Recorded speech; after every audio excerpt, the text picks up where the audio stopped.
अस्सलामुअलैकुम class, this is Mohammad Hashim Zia and you guys are watching mathematics by Hashim Zia. भाई आज की क्लास में हम लोग लीनियर प्रोग्रामिंग के कॉन्सेप्ट को पढ़ना स्टार्ट करेंगे। लीनियर प्रोग्रामिंग का कॉन्सेप्ट फर्स्ट ईयर मैथ्स की किताब में सिंध बोर्ड के अंदर फर्स्ट टाइम आ रहा है, मगर ये कॉन्सेप्ट पंजाब बोर्ड में, फेडरल बोर्ड के अंदर, केपीके बोर्ड, कश्मीर बोर्ड बहुत पहले से मौजूद है। तो भाई ये जो लेक्चर है, ये लेक्चर फर्स्ट ईयर के बच्चों के लिए भी इंपॉर्टेंट है और एप्टीट्यूड के स्टूडेंट्स के लिए भी बहुत इंपॉर्टेंस का हामिल है, क्योंकि मैंने अभी तक ये टॉपिक एप्टीट्यूड लेवल के ऊपर भी नहीं पढ़ाया हुआ था। तो भाई आज की क्लास में हम लीनियर प्रोग्रामिंग के कॉन्सेप्ट को समझने वाले हैं। तो भैया जो फर्स्ट ईयर के स्टूडेंट्स हैं, ये टॉपिक उनके लिए भी इंपॉर्टेंट है, क्योंकि उनकी मैथ्स की किताब में भी इन्वॉल्व है। और वो तमाम स्टूडेंट जो इधर नस की, फास्ट की, एनईडी की, आईबी की, किसी भी यूनिवर्सिटी की तैयारी कर रहे हैं, तो भाई ये लेक्चर उन लोगों के लिए भी इंपॉर्टेंट है। बड़े ही मजे का कॉन्सेप्ट है, थ्योरेटिकल कॉन्सेप्ट होता है लीनियर प्रोग्रामिंग के अंदर। ग्राफिकल डेटा और graphical analysis related concept depend कर रहा होता है। देखो भाई, सबसे पहले जो कॉन्सेप्ट हमारे पास लीनियर प्रोग्रामिंग के अंदर आता है, वो कुछ बेसिक बातें होती हैं इनइक्वालिटीज की, कि आपको सबसे पहले नंबर के ऊपर चंद बेसिक इनइक्वालिटीज के सिंबल्स मालूम होने चाहिए। अगर मैं ग्राफिकल डेटा एनालिसिस करना चाहता हूं उसका, तो भैया मुझे कुछ बेसिक इनइक्वालिटीज के मतलब मालूम होने चाहिए। ये मैंने आपके सामने कुछ चंद बेसिक इनइक्वालिटीज अगर लिख दी, फॉर एग्जाम्पल, इसका मतलब क्या होता है भाई? इसका मतलब होता है ग्रेटर देन। जिसकी तरफ ये इसका मुंह खुल रहा होता है, उस तरफ क्या होता है? ग्रेटर देन का सिंबल। इस सिंबल को क्या कहते हैं? Greater then. इसी तरीके से ये वाला जो सिंबल होता है, अगर किसी भी नंबर की तरफ इसकी पीठ हो, पीछे वाली साइड हो, इसको कहते हैं लेस देन। सही है ना? ये दो बेसिक हमारे पास इनइक्वालिटीज आ गई। फिर मैथ्स में एक टर्म होती है ये करके, कभी भी आपके पास ग्रेटर देन के नीचे एक डैश लगा हुआ हो, तो इसको कहते हैं greater than and equal to. क्या कहते हैं? Greater than and equal to. इसी तरीके से अगर लेस देन के नीचे एक हमारे पास डंडी लगी हुई, तो इसको क्या कहते हैं? Less than and equal to. ये चार बेसिक सिंबल्स होते हैं इनइक्वालिटीज के। पूरी की पूरी लीनियर प्रोग्रामिंग इन चार बेसिक सिंबल्स के ऊपर मूव करती है, घूमती है। पहला सिंबल ग्रेटर देन का, दूसरा सिंबल लेस देन का, तीसरा greater than and equal to का, चौथा less than and equal to का। क्या डिफरेंस है दोनों के अंदर? आइए आपको बात समझाता हूँ बड़े मजे के साथ। अच्छा, दो कॉन्सेप्ट और होते हैं। ये तो हमने कुछ बेसिक बातें करी। फॉर एग्जाम्पल, भाई मैथ्स के अंदर जो है ना, एक ये वाला ब्रैकेट होता है, एक ये वाला ब्रैकेट होता है। हमारे 90% बच्चों को असल में बातें मालूम नहीं होती, इसलिए मैं उनकी भाषा में उनको समझा देता हूँ। भैया देखो, इस वाले जो आपके पास राउंड ब्रैकेट होता है, इसको कहा जाता है मैथ्स के अंदर ओपन इंटरवल। क्या कहा जाता है? Open interval. और इसको कहा जाता है क्लोज इंटरवल। दोनों में डिफरेंस क्या है? देखो, लीनियर प्रोग्रामिंग के अंदर इसी तरह के एमसीक्यूज आएंगे, थ्योरेटिकल भी आएंगे और इस तरह की बेसिक बातें भी पूछी जाती है। अक्सर बच्चे इसको चॉइस पे छोड़ देते हैं। देखो, मैथ्स में कहीं पे भी लिखा हुआ आ जाए -2,5 और ये राउंड ब्रैकेट लगे हुए, इसका मतलब क्या है? देखो, हमेशा याद रखिएगा, ओपन इंटरवल एक ऐसा इंटरवल होता है जिसके अंदर एक्सट्रीम वैल्यूज शामिल नहीं होती, सिर्फ बीच की वैल्यूज शामिल होती हैं। तो -2,5 का मतलब क्या है? कि भाई अगर मैं इसकी नंबर लाइन बनाऊं, देखो -2,5 को अगर आपने देखना है ना, इसमें कौन कौन सी वैल्यूज आपके पास गिवन होंगी, मौजूद होंगी, सॉल्यूशन सेट कितनों का बनेगा, तो हम सिंपल एक नंबर लाइन ड्रॉ कर देते हैं। सही है? यहाँ पे आ गया -2, यहाँ पे आ गया +5, इधर 0 होगा। सही है ना? इधर हमारे पास 1 होगा, इधर -1 होगा, इधर हमारे पास क्या होगा? 1 आ गया, 2 आ गया, 3 4 5 आ गया। अब देखो, अगर तो दुनिया में कभी भी आपके पास नंबर्स के साथ ये ओपन इंटरवल लगा हुआ, ओपन इंटरवल का मतलब ये होता है कि जो एक्सट्रीम वैल्यूज हैं वो काउंट नहीं होंगी, बीच की वैल्यूज सिर्फ काउंट होती हैं। यानी कि -1 से लेके जो 4 तक के नंबर्स होंगे वो हमारा आंसर होंगे। वाइस वर्सा, अगर मैं आपसे कहता हूं कि मेरे पास क्वेश्चन है -2,5 और ये वाले ब्रैकेट्स लगे हुए हैं, ये कहलाते हैं क्लोज इंटरवल। इसके अंदर क्या होगा भैया? याद रखिएगा, क्लोज इंटरवल के अंदर एक्सट्रीम वैल्यूज भी काउंट होती हैं और बीच की वैल्यूज भी काउंट होती हैं। यानी कि देखो, अगेन अगर मैं नंबर लाइन ड्रॉ करूं, तो -2 से लेके 5, यहाँ पे 0 है, इधर 1 है, इधर 2 है, देन 3 4 5। सही है ना? अगर मेरे पास ये क्लोज इंटरवल के साइन लगे हुए हैं, तो क्लोज इंटरवल्स का मतलब क्या होता है? कि भाई एक्सट्रीम वैल्यूज भी काउंट होंगी और बीच की तमाम वैल्यूज भी काउंट होंगी। यानी कि -2 से लेके 5 तक के जितने नंबर्स हैं, सारे हमारा आंसर के तौर पे काउंट हो रहे होंगे। ये तो मैंने एक बेसिक बात कर दी। अच्छा, इस चीज को जरा समझ लीजिए। फॉर एग्जाम्पल, लेट सपोज मैं आपसे कहता हूं x इज ग्रेटर देन 3। भाई x इज ग्रेटर देन 3 का मतलब क्या है? x इज ग्रेटर देन 3 का मतलब ये कि x की जो भी वैल्यू होगी वो 3 से बड़ी होगी। यानी कि x की आंसर 4 होगा, 5 होगा, 6 होगा, 7 होगा और इन्फिनिटी तक कोई भी नंबर हो सकता है। बट अगर मैं यहां पे लिख दूं x is greater than equal to 3, इसका मतलब क्या है? कि अब x की वैल्यू 3 भी हो सकती है और 3 से बड़े तमाम नंबर्स भी हो सकते हैं। सिमिलरली, अगर मैं कहता हूं कि y इज ग्रेटर देन -7, तो इसका मतलब क्या है? कि भाई मेरे पास जो आंसर है, उस आंसर के अंदर कैसे आंसर बनेगा? -7 कॉमा पॉजिटिव इंफिनिटी। यानी कि देखो मैंने क्या लिखा, मैंने आपसे ये कहा इसको ऐसे कर लो कि भाई y की वैल्यू अगर -7 से बड़ी है, y इज ग्रेटर देन -7, तो इसका मतलब क्या है कि भाई -7 से ऊपर जितनी वैल्यूज हैं वो सारी की सारी काउंट होंगी, है ना भाई, इसका यही मतलब है ना, y इज ग्रेटर देन -7। यानी कि y की वैल्यू -6 भी हो सकती है, -5 भी हो सकती है, -4, क्योंकि -7 से बड़ा नंबर है -5। माइनस के अंदर जितना छोटा नंबर होता है उतना बड़ा होता है, बेसिक बात है, आई होप मालूम होगी। y की वैल्यू 0 भी हो सकती है, y की वैल्यू 1 भी हो सकती है, 2 भी हो सकती है, 4 भी हो सकती है, 5 भी हो सकती है, 10 भी हो सकती है, यानी कि इन्फिनिटी तक कोई भी नंबर हो सकती है। तो y की वैल्यू क्या है, ग्रेटर देन -7 है। तो देखो हम मैंने कैसे लिखा है इसको, -7 कॉमा पॉजिटिव इंफिनिटी और साथ में ओपन इंटरवल बना दिया। अब कोई भी बंदा इसको देखेगा ना वो समझ जाएगा कि इसका मतलब क्या है, कि देखो इसका मतलब ये कि -7 काउंट नहीं होगा, -7 से लेके इन्फिनिटी तक के सारे नंबर्स काउंट होंगे। और इन्फिनिटी के ऊपर भी मैंने ये वाला इंटरवल इसलिए लगाया कि भाई इसका मतलब कि इन्फिनिटी काउंट नहीं होता, इन्फिनिटी ऑब्वियसली इन्फिनिटी तक के नंबर्स काउंट होते हैं। हाँ, अगर मैं इसको ऐसे करके लिखूं, y is greater than equal to -7, अब क्या होगा भाई, अब देखो अगर मैं आपसे ये कह दूं कि y is greater than equal to -7, अब की बारी में क्या होगा मेरे शागिर्दों, कि भाई अब की बारी में -7 भी काउंट है, ग्रेटर देन इक्वल टू -7 का मतलब क्या है कि -7 भी काउंट है, और -7 से ऊपर के तमाम नंबर्स भी काउंट होंगे। तो क्या बन जाएगा, -7 कॉमा इंफिनिटी, मगर इधर सिंबल देखो कौन सा आया, ये वाला ब्रैकेट। इसका मतलब क्या है कि अब की बारी में -7 भी काउंट हो रहा है, और उससे लेके तमाम नंबर्स ऊपर के पॉजिटिव काउंट होंगे। तो भैया पहली चीज तो समझना जरूरी है इनइक्वालिटीज की। बात पल्ले पड़ी कि नहीं पड़ी मेरे प्यारे शागिर्दों। अच्छा तो बेटा अब हमारे पास एक और कॉन्सेप्ट आता है लीनियर इनइक्वालिटीज के रिलेटेड। अभी तो हम लोगों ने सिंपल इनइक्वालिटीज को डिस्कस कर लिया, मगर जब हम लीनियर प्रोग्रामिंग को डिस्कस कर रहे होते हैं तो लीनियर प्रोग्रामिंग के अंदर एक बड़ा बेसिक कॉन्सेप्ट होता है और ये कहलाता है लीनियर इनइक्वालिटीज का। अब ये क्या कॉन्सेप्ट है भैया, जरा इसको भी समझ लेते हैं ताकि बात जरा कंफर्म। अच्छा भाई, अब देखो हमारे पास लीनियर इक्वालिटीज तकरीबन 4 तरह की होती हैं। कैसे, कि अगर मैं पहले नंबर के ऊपर आपसे कहूं ए एक्स प्लस का बी वाई लेसर देन सी, सही है ना, ए एक्स प्लस का बी वाई लेसर देन सी। सेकेंड नंबर के ऊपर क्या होगी भैया, ए एक्स प्लस का बी वाई ग्रेटर देन सी हो जाएगी, सही है ना।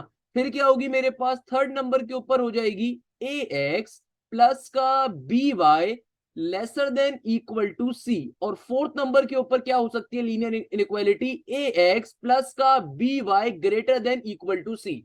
भाई देखो लीनियर प्रोग्रामिंग का टॉपिक डिस्कस कर रहे हैं, इनइक्वालिटीज को डिस्कस कर लिया, अब जब लीनियर इनइक्वालिटीज के ऊपर आए हैं, देखो नाम से जाहिर है लीनियर इनइक्वालिटीज। लीनियर के मायने होते हैं कि एक ऐसी टर्म का होना जिसके अंदर हाईएस्ट पावर वन हो। फॉर एग्जाम्पल आपने बचपन से पढ़ा होगा लीनियर इक्वेशन। लीनियर इक्वेशन क्या होती है भैया, लीनियर इक्वेशन दुनिया में एक ऐसी इक्वेशन होती है जिसके अंदर हाईएस्ट पावर वेरिएबल्स की क्या हो, वन हो। इसी तरीके से लीनियर इनइक्वालिटीज ऐसी इनइक्वालिटीज होती हैं जिनके अंदर वेरिएबल्स की, वेरिएबल्स का मतलब एक्स और वाई, यानी कि जो भी अननोन्स हो उनकी पावर क्या हो, उनकी पावर वन के बराबर हो। यहाँ पे ए बी और सी क्या होता है, ये हमारे पास कॉन्स्टेंट्स होते हैं। अब देखो लीनियर इनइक्वालिटीज हमारे पास 4 तरह की हो सकती हैं, या तो a x plus b y lesser than equal to c होगी, या a x plus b y lesser than equal to c होगी, या फिर a x plus b y greater than c होगी, या फिर a x plus b y greater than equal to c होगी। मगर हमेशा ये बात याद रखिएगा, यहाँ पे ए बी और सी जो कांस्टेंट है, इनमें से कभी भी ए और बी दोनों कभी भी मिलाकर, दोनों कभी भी एक साथ कभी भी 0 के बराबर नहीं हो सकते। क्यों नहीं हो सकते, क्योंकि देखो अगर मैं ए और बी दोनों को 0 कर दूंगा फिर लीनियर इनइक्वालिटी बचेगी नहीं। कैसे, कोई भी इनइक्वालिटी उठा लीजिए आप, फॉर एग्जाम्पल ये वाली चेक कर लेते हैं, ए एक्स प्लस का b y greater than equal to c. अगर मैं ए भी 0 कर दूं और बी भी 0 कर दूं तो भाई फिर ये लीनियर इनइक्वालिटी नहीं रहेगी, क्योंकि आपके पास यहाँ पे वेरिएबल्स ही खत्म हो जाएंगे। तो याद रखिएगा लीनियर इनइक्वालिटीज में कंडीशन क्या होती है कि भाई ए बी और सी तीनों ऑल्दो कांस्टेंट है, मगर ए और बी कभी भी मिलाकर 0 नहीं हो सकते, यानी कभी भी साइमल्टेनियसली 0 नहीं हो सकते। ये चंद बेसिक बातें होती हैं। अच्छा, एक और बात जो हमें मालूम होनी चाहिए वो ये होती है कि भैया देखो हमारे पास इन लीनियर इनइक्वालिटीज के ऊपर जो इक्वेशन फॉर्म होती है उसको कहते हैं a x plus b y equal to c. यानी कि इन चारों लीनियर इनइक्वालिटीज के ऊपर जो हमें करस्पॉन्डिंग इक्वेशन मिलती है, इसका एक नाम होता है एसोसिएटेड इक्वेशन, एक नाम होता है करस्पॉन्डेड इक्वेशन या करस्पॉन्डिंग इक्वेशन। क्या कहा मैंने, कि भाई इन चारों लीनियर इनइक्वालिटीज के ऊपर जो हमें इक्वेशन मिलती है, इस इक्वेशन का एक नाम क्या होता है, करस्पॉन्डिंग इक्वेशन, या फिर इसको हम एसोसिएटेड इक्वेशन भी कहते हैं। अच्छा, अब इसके कुछ बेसिक पॉइंट्स हैं जो अक्सर थ्योरी के अंदर पूछे जाते हैं, मैं बारी बारी लिखूंगा, साथ साथ एक्सप्लेन करूंगा। पहले नंबर के ऊपर मोस्ट इंपॉर्टेंट पॉइंट कि every inequality divides a plane into two half planes, कि दुनिया की हर इनइक्वालिटी आपके प्लेन को दो हिस्सों में काट देगी। अब हो सकता है बहुत से बच्चों को बात समझ में ना आए, मैंने क्या कहा, इस जुमले को कहीं लिख लीजिएगा, ऑल्दो मैं आपको थ्योरेटिकली सारे नोट्स प्रोवाइड कर दूंगा। तो बेटा अब मैं आपको कुछ थ्योरेटिकल बातें पढ़ाऊंगा, बड़ी इंपॉर्टेंट तरीन बातें हैं। फॉर एग्जाम्पल पहले नंबर के ऊपर जो एमसीक्यूज मेरे पास आता है, ये कहता है कि भाई every inequality divides a plane into two half plane. इसके मायने क्या हुए? ये कह रहा है कि every inequality divides a plane into two half planes. यानी कि फॉर एग्जाम्पल मैं आपके सामने एक इनइक्वालिटी लिखता हूं, 2x प्लस का 4y greater than equal to 6। For example मैंने इनइक्वालिटी लिखी। देखो इनइक्वालिटी से ग्राफ कैसे बनता है वो एक अलग कॉन्सेप्ट है, बट चलो जल्दी से मैं वो एक्सप्लेन कर देता हूं कि भाई लेट सपोज आपके पास कभी भी इनइक्वालिटी आ रही हो, आपको इससे ग्राफिकल एनालिसिस करना है, ग्राफिकल प्लॉट इसका बनाना है, इसकी ग्राफ पे शेप बनानी है कि इस इनइक्वालिटी ग्राफ पे शेप कैसे बनेगी।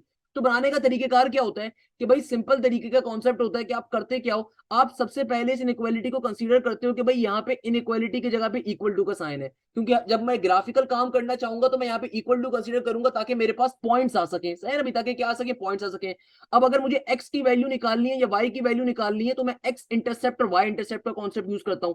x इंटरसेप्ट क्या होता है? x इंटरसेप्ट होता है y की वैल्यू को जीरो प्लॉट करवाना। तो जब मैं अपनी इक्वेशन में y की वैल्यू जीरो करूंगा तो मेरे पास x की वैल्यू आ जाएगी, है ना भाई। x इंटरसेप्ट क्या होता है? y की वैल्यू का जीरो होना। x इंटरसेप्ट के मायने क्या होते हैं? वो पॉइंट जो x एक्सेस के ऊपर लाई कर रहा है और वहां पे y हमेशा क्या होता है? जीरो होता है। तो क्या बन जाएगा? ये हो जाएगा हमारे पास x is equal to 6 divided by 2 यानी कि 3 आ गया। तो मेरे पास एक पॉइंट क्या आ जाएगा? 3,0। और फिर इसी तरीके से y इंटरसेप्ट करते हैं, जल्दी से इसलिए बता रहा हूं ताकि आपको बात समझ में आ जाए जो आगे बात करने वाला हूं। फिर y इंटरसेप्ट करूंगा, y इंटरसेप्ट होता है x की वैल्यू को जीरो करना। अब इस इक्वेशन में x की वैल्यू अगर जीरो करूंगा तो क्या बन जाएगा? ये बन जाएगा y is equal to 6 divided by 4, क्योंकि x तो जीरो हो गया ना, x जीरो 2 खत्म हो गया। तो क्या हो जाएगा? 2 3 6 इंटू 2 4। तो y की वैल्यू क्या आ गई मेरे पास? पॉइंट क्या आ गया मेरे पास? ये पॉइंट आ जाएगा 0,2 डिवाइडेड बाई 3, क्योंकि x की वैल्यू जीरो रखी है तो y की वैल्यू ये आई है। अब जब मैं इसको देखो ग्राफ पे प्लॉट करूंगा, मैंने पॉइंट इसलिए निकालना सिखाया ताकि आपको समझ में आए कि ग्राफ पे किस तरह प्लॉट होगा। अब जब मैं इसे ग्राफ पे प्लॉट करूंगा तो देखो एक पॉइंट मेरे पास क्या है? एक पॉइंट है मेरे पास 3,0 और दूसरा पॉइंट क्या होगा? 0,2 डिवाइडेड बाई 3।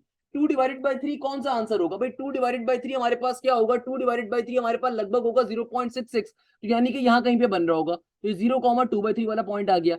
अब जब मैं यहाँ पे ग्राफ को बनाऊंगा तो ये लाइन कुछ इस तरीके से फॉर्म होगी, कि लाइन कुछ इस तरीके से फॉर्म हो रही होगी। तो मैंने आपको क्या कॉन्सेप्ट दिया, क्या थ्योरेटिकल पॉइंट बताया था कि always remember this thing, every inequality divides a plane into half plane. कि भाई दुनिया में कोई भी जो इनइक्वालिटी आप बनाओगे ना, कोई भी इनइक्वालिटी को जब ग्राफ पे प्लॉट करते हो, जाहिर सी बात है उसकी लाइन को स्केच करोगे, वो लाइन जो होगी तुम्हारा जो ग्राफ होगा उसको दो हिस्सों में काट देगी। सिंपल सी बात है भाई, इसमें कोई मुश्किल बात थोड़ी है, नॉर्मल सी बात है। अगर मैं लाइन ड्रॉ करूंगा ग्राफ के ऊपर तो लाइन ड्रॉ करने के ऊपर भैया वो दो हिस्सों में कट जाएगा, क्योंकि लीनियर इक्वेशन जो होगी उसकी हमेशा जो ग्राफ होता है वो स्ट्रेट लाइन होता है। इसी तरीके से लीनियर इनइक्वालिटी का जो ग्राफ होता है वो भी स्ट्रेट लाइन होता है। तो जाहिर सी बात है जो ग्राफ बनेगा वो मेरे प्लेन को दो हिस्सों में काट रहा होगा। तो क्या कॉन्सेप्ट दिया? Every inequality divides a plane into two half planes, into two half plane यानी कि आधा आधा कट कर देगा। देख लो भैया सेम बात कर रहा है।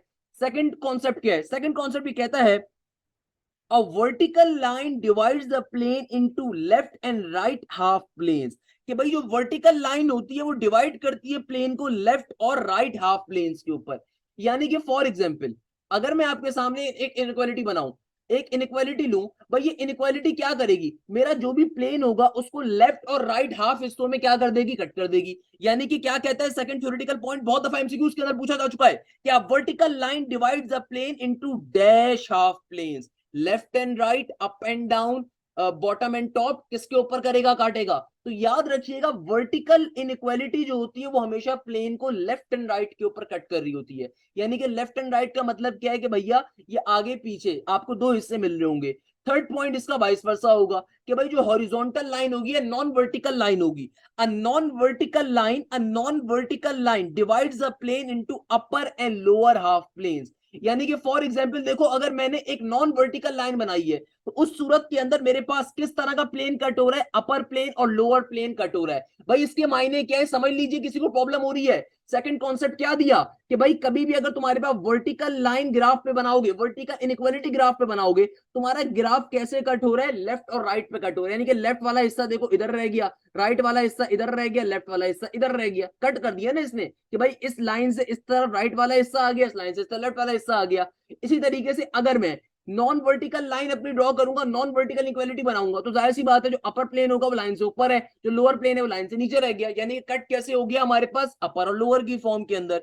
अच्छा भैया सेकंड नंबर के ऊपर एग्जामिनर हमसे क्या कह रहा है, if an inequality involves, if an inequality, third point बड़ा इंपॉर्टेंट है भैया, फोर्थ पॉइंट सॉरी, कि अगर कभी भी इनइक्वालिटी के अंदर ग्रेटर देन या लेसर देन का सिंबल आ जाए, तो हमेशा मेरा जो हाफ प्लेन होगा ये ओपन रहेगा। अब इसके मायने क्या है इसको समझ लीजिए कि भैया देखो अगर कभी भी इनइक्वालिटी के अंदर ग्रेटर देन या लेसर देन का सिंबल आ जाए, फॉर एग्जाम्पल मैं आपको बात समझाता हूं अगेन एक एग्जाम्पल के ऊपर, पिछली वाली एग्जाम्पल ले लेते हैं, 2x प्लस का 4y greater than equal to 6 है लेट सपोज। तो सबसे पहले तो अगेन आपने उसी कॉन्सेप्ट के ऊपर सबसे पहले इसको इक्वल टू के बराबर कंसीडर करोगे, एक्स इंटरसेप्ट और वाई इंटरसेप्ट पे दो पॉइंट्स निकाल लोगे। अब देखो जब आप ग्राफ बनाने के ऊपर जाओगे ना, तो आपकी लाइन ऐसे बन रही होगी, हमने भी डिस्कस किया था हमारी लाइन ऐसे बन रही होगी।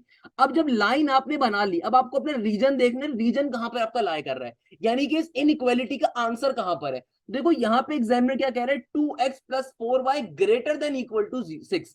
तो हम करते ये हैं कि हमारे पास जो भी हमारी वैल्यूज आती हैं उनको उठा के एक्स और वाई में प्लॉट करके चेक करते हैं कि आया मेरा आंसर किस तरफ आएगा, टुवर्ड्स द ओरिजिन होगा या अवे फ्रॉम द ओरिजिन होगा। क्योंकि सिर्फ ग्रेटर देन का सिंबल है, तो इसका मतलब क्या होगा कि भाई या तो हमारा आंसर ही पूरा का पूरा ये वाला रीजन होगा या फिर ये वाला रीजन होगा। दोनों कंडीशंस के अंदर हमारा जो आधा प्लेन रहेगा वो पूरा का पूरा क्या रहेगा, ओपन रहेगा। क्या कहा मैंने, दोबारा बात को समझिएगा, चौथा पॉइंट कॉन्सेप्चुअल है।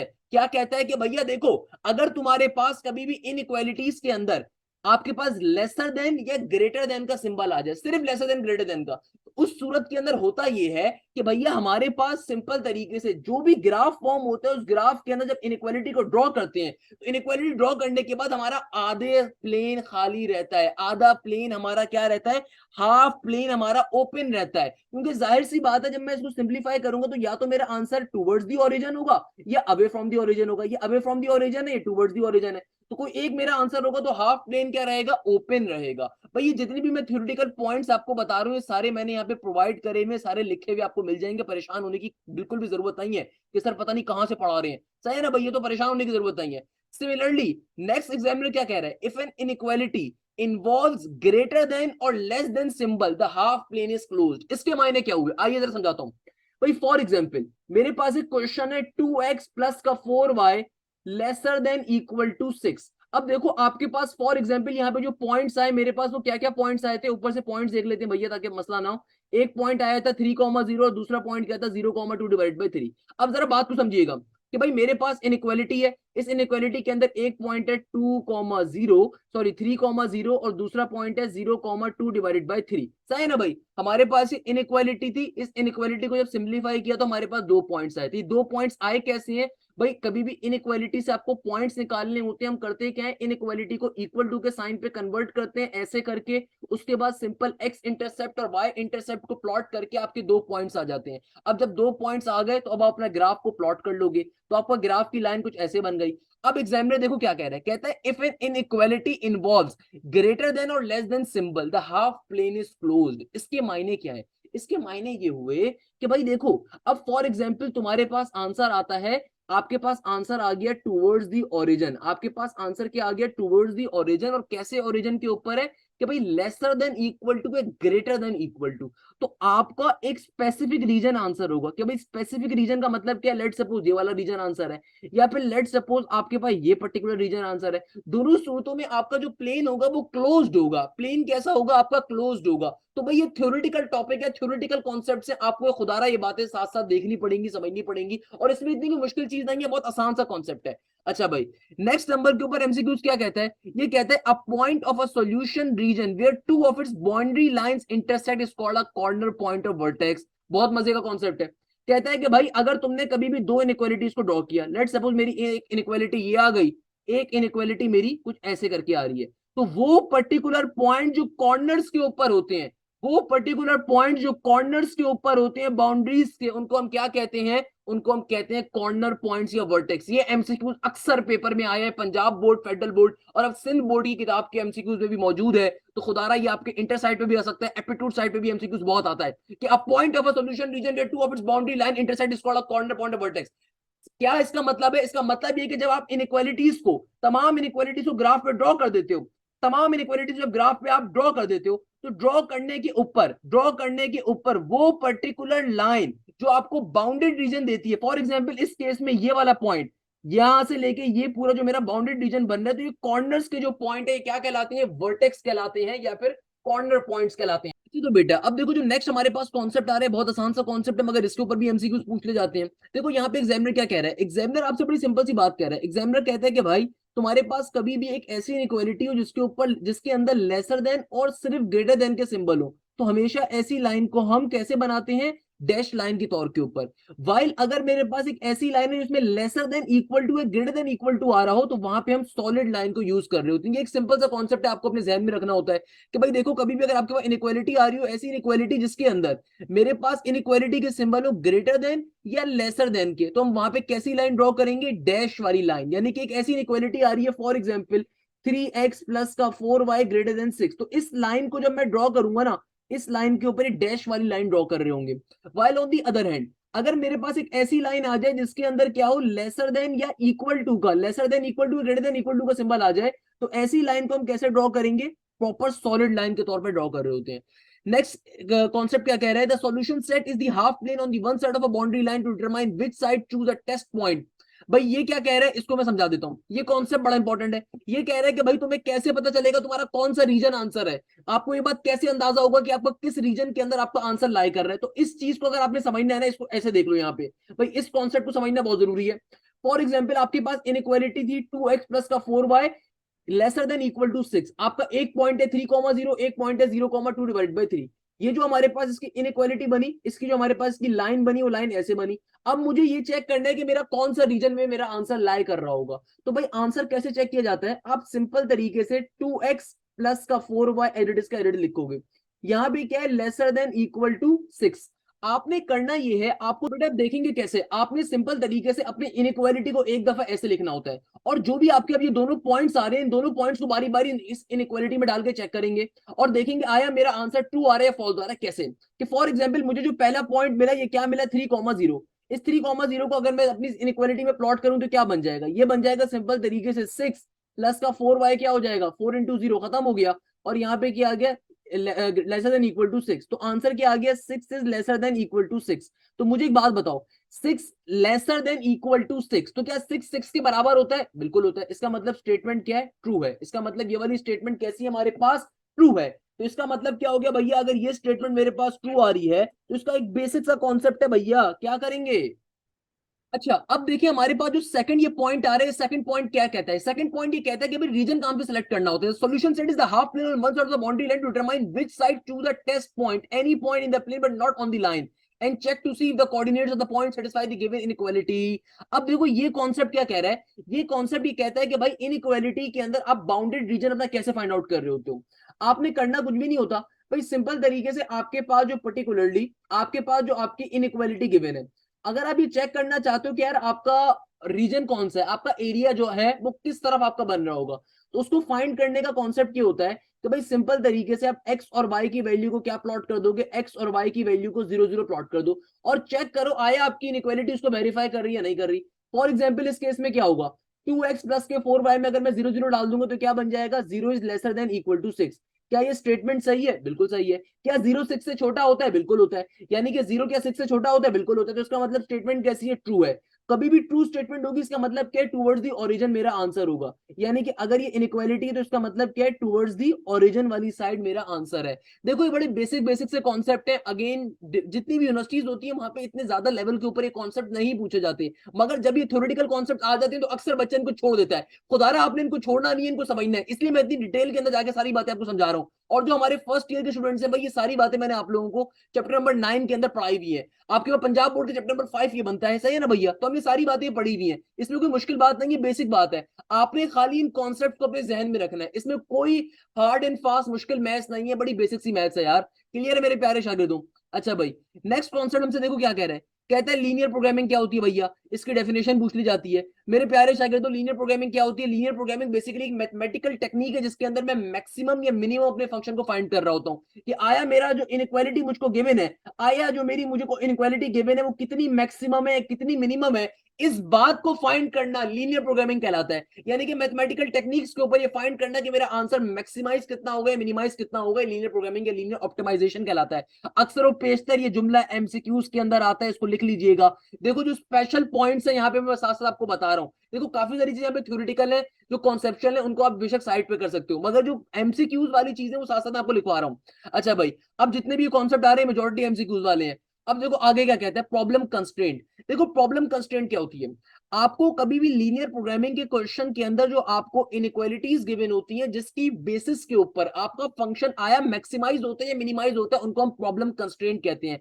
मैथ्स के अंदर उनको क्या कहा जाता है, कंस्ट्रेंट। कंस्ट्रेंट के मायने क्या होते हैं भैया, वो फैक्टर्स जो अफेक्ट करें मेरे फैसले को, वो फैक्टर्स जो अफेक्ट करें मेरे डिसीजन को। कैसे कि भाई फॉर एग्जाम्पल, हमें मालूम है हमारा प्यारा मुल्क है पाकिस्तान, यहाँ पे कोई भी हुकूमत हो असल फैसला कहां से होता है, एक खास जगह से होता है, रावलपिंडी से। सही है ना? उसका नाम नहीं लेते भाई, क्या पता मुझे भी उठा लिया जाए। सही है ना भैया? तो कहने का मकसद क्या, असल कंस्ट्रेंट क्या है, असल चीज क्या है, वो वाली जगह। सही है ना भाई? सिमिलरली मैथ्स के अंदर हमारी जो प्रॉब्लम कंस्ट्रेंट होती है भाई, उसका मतलब क्या होता है, वो linear inequalities, the system of linear inequalities involved in the problem concern is called the problem constraint. यानी कि वो तमाम लीनियर इनइक्वालिटीज जिनकी वजह से मेरा फंक्शन ऊपर या नीचे हो रहा हो, उनको क्या कहते हैं, प्रॉब्लम कंस्ट्रेंट कहते हैं। अक्सर वो पेशतर एमसीक्यूज के अंदर जुमला पूछ लिया जाता है। अच्छा भाई अब देखिए जो नेक्स्ट एमसीक्यूज मेरे पास आ रहा है वो क्या कहता है। नेक्स्ट एमसीक्यूज मुझसे कहता है, बड़ा इंपॉर्टेंट बात है, नॉन नेगेटिव कंस्ट्रेंट्स क्या होती हैं भाई।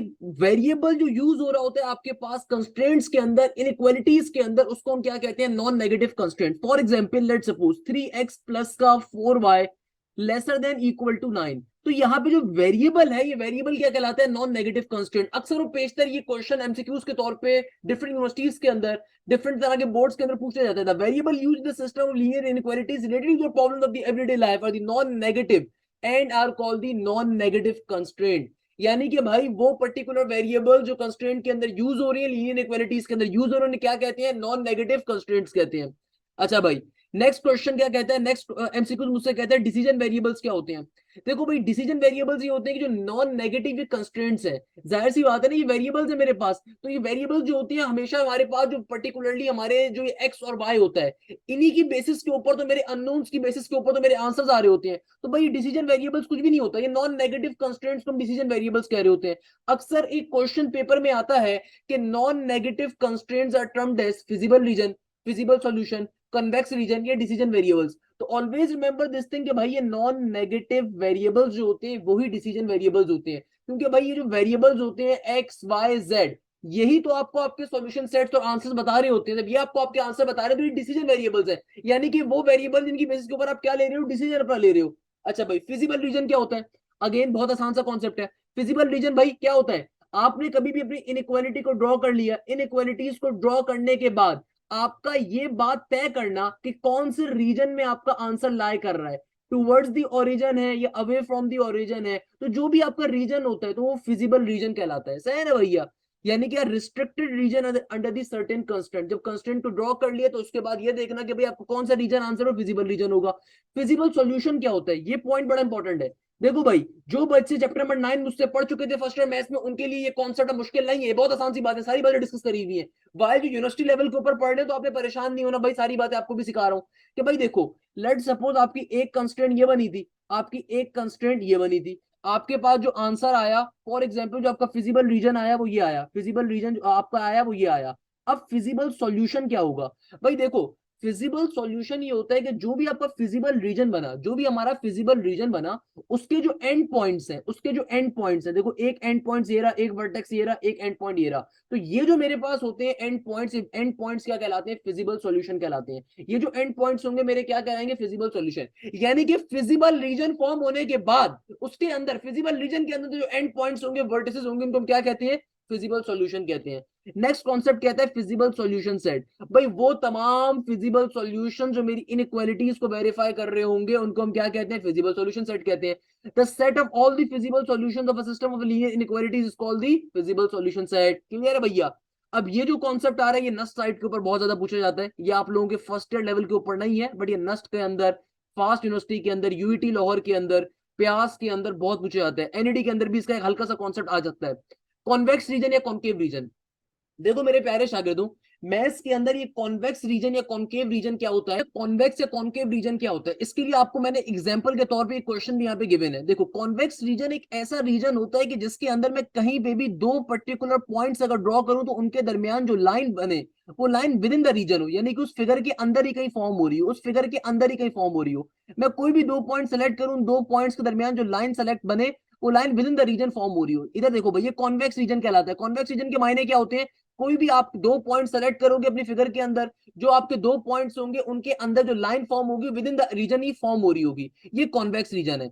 While on the other end concave region एक ऐसा रीजन होता है जहां एक भी लाइन ऐसी हो जाए जो कि आउटसाइड दी आपकी रीजन फॉर्म हो रही हो। यानी कि फॉर एग्जांपल इधर देखें भैया, मैं अगर ये यहां से यहां तक की लाइन बनाऊंगा तो ये जो मेरी लाइन होगी आउटसाइड देखो जा रही है, ये फिगर के मेरे आउटसाइड जा रही है। मैं ये पॉइंट और ये पॉइंट अगर सेलेक्ट करता हूँ, ये आउटसाइड चला जा सकता है। मैं यहाँ पे एक पॉइंट सेलेक्ट करूंगा, आउटसाइड जा सकता है, यहाँ से यहाँ का पॉइंट आउटसाइड जा सकता है। तो कॉन्वेक्स और कॉन्केव रीजन में डिफरेंस क्या होता है भाई? कॉन्वेक्स रीजन के अंदर आपकी जो भी फिगर होती है, आप वहां पे कोई भी लाइन बनाते हो दो पॉइंट्स दरमियान, वो हमेशा within the region form हो रही होती है। ऐसे रीजन को कॉन्वेक्स रीजन कहते हैं। कॉन्केव रीजन के अंदर क्या होता है? एक ऐसा रीजन जिसके अंदर मेरी कोई एक भी लाइन अगर दो पॉइंट्स दरमियान वो रीजन के अंदर इंक्लूड ना हो, रीजन से बाहर चली जाए, उसको कॉन्केव रीजन कहते हैं।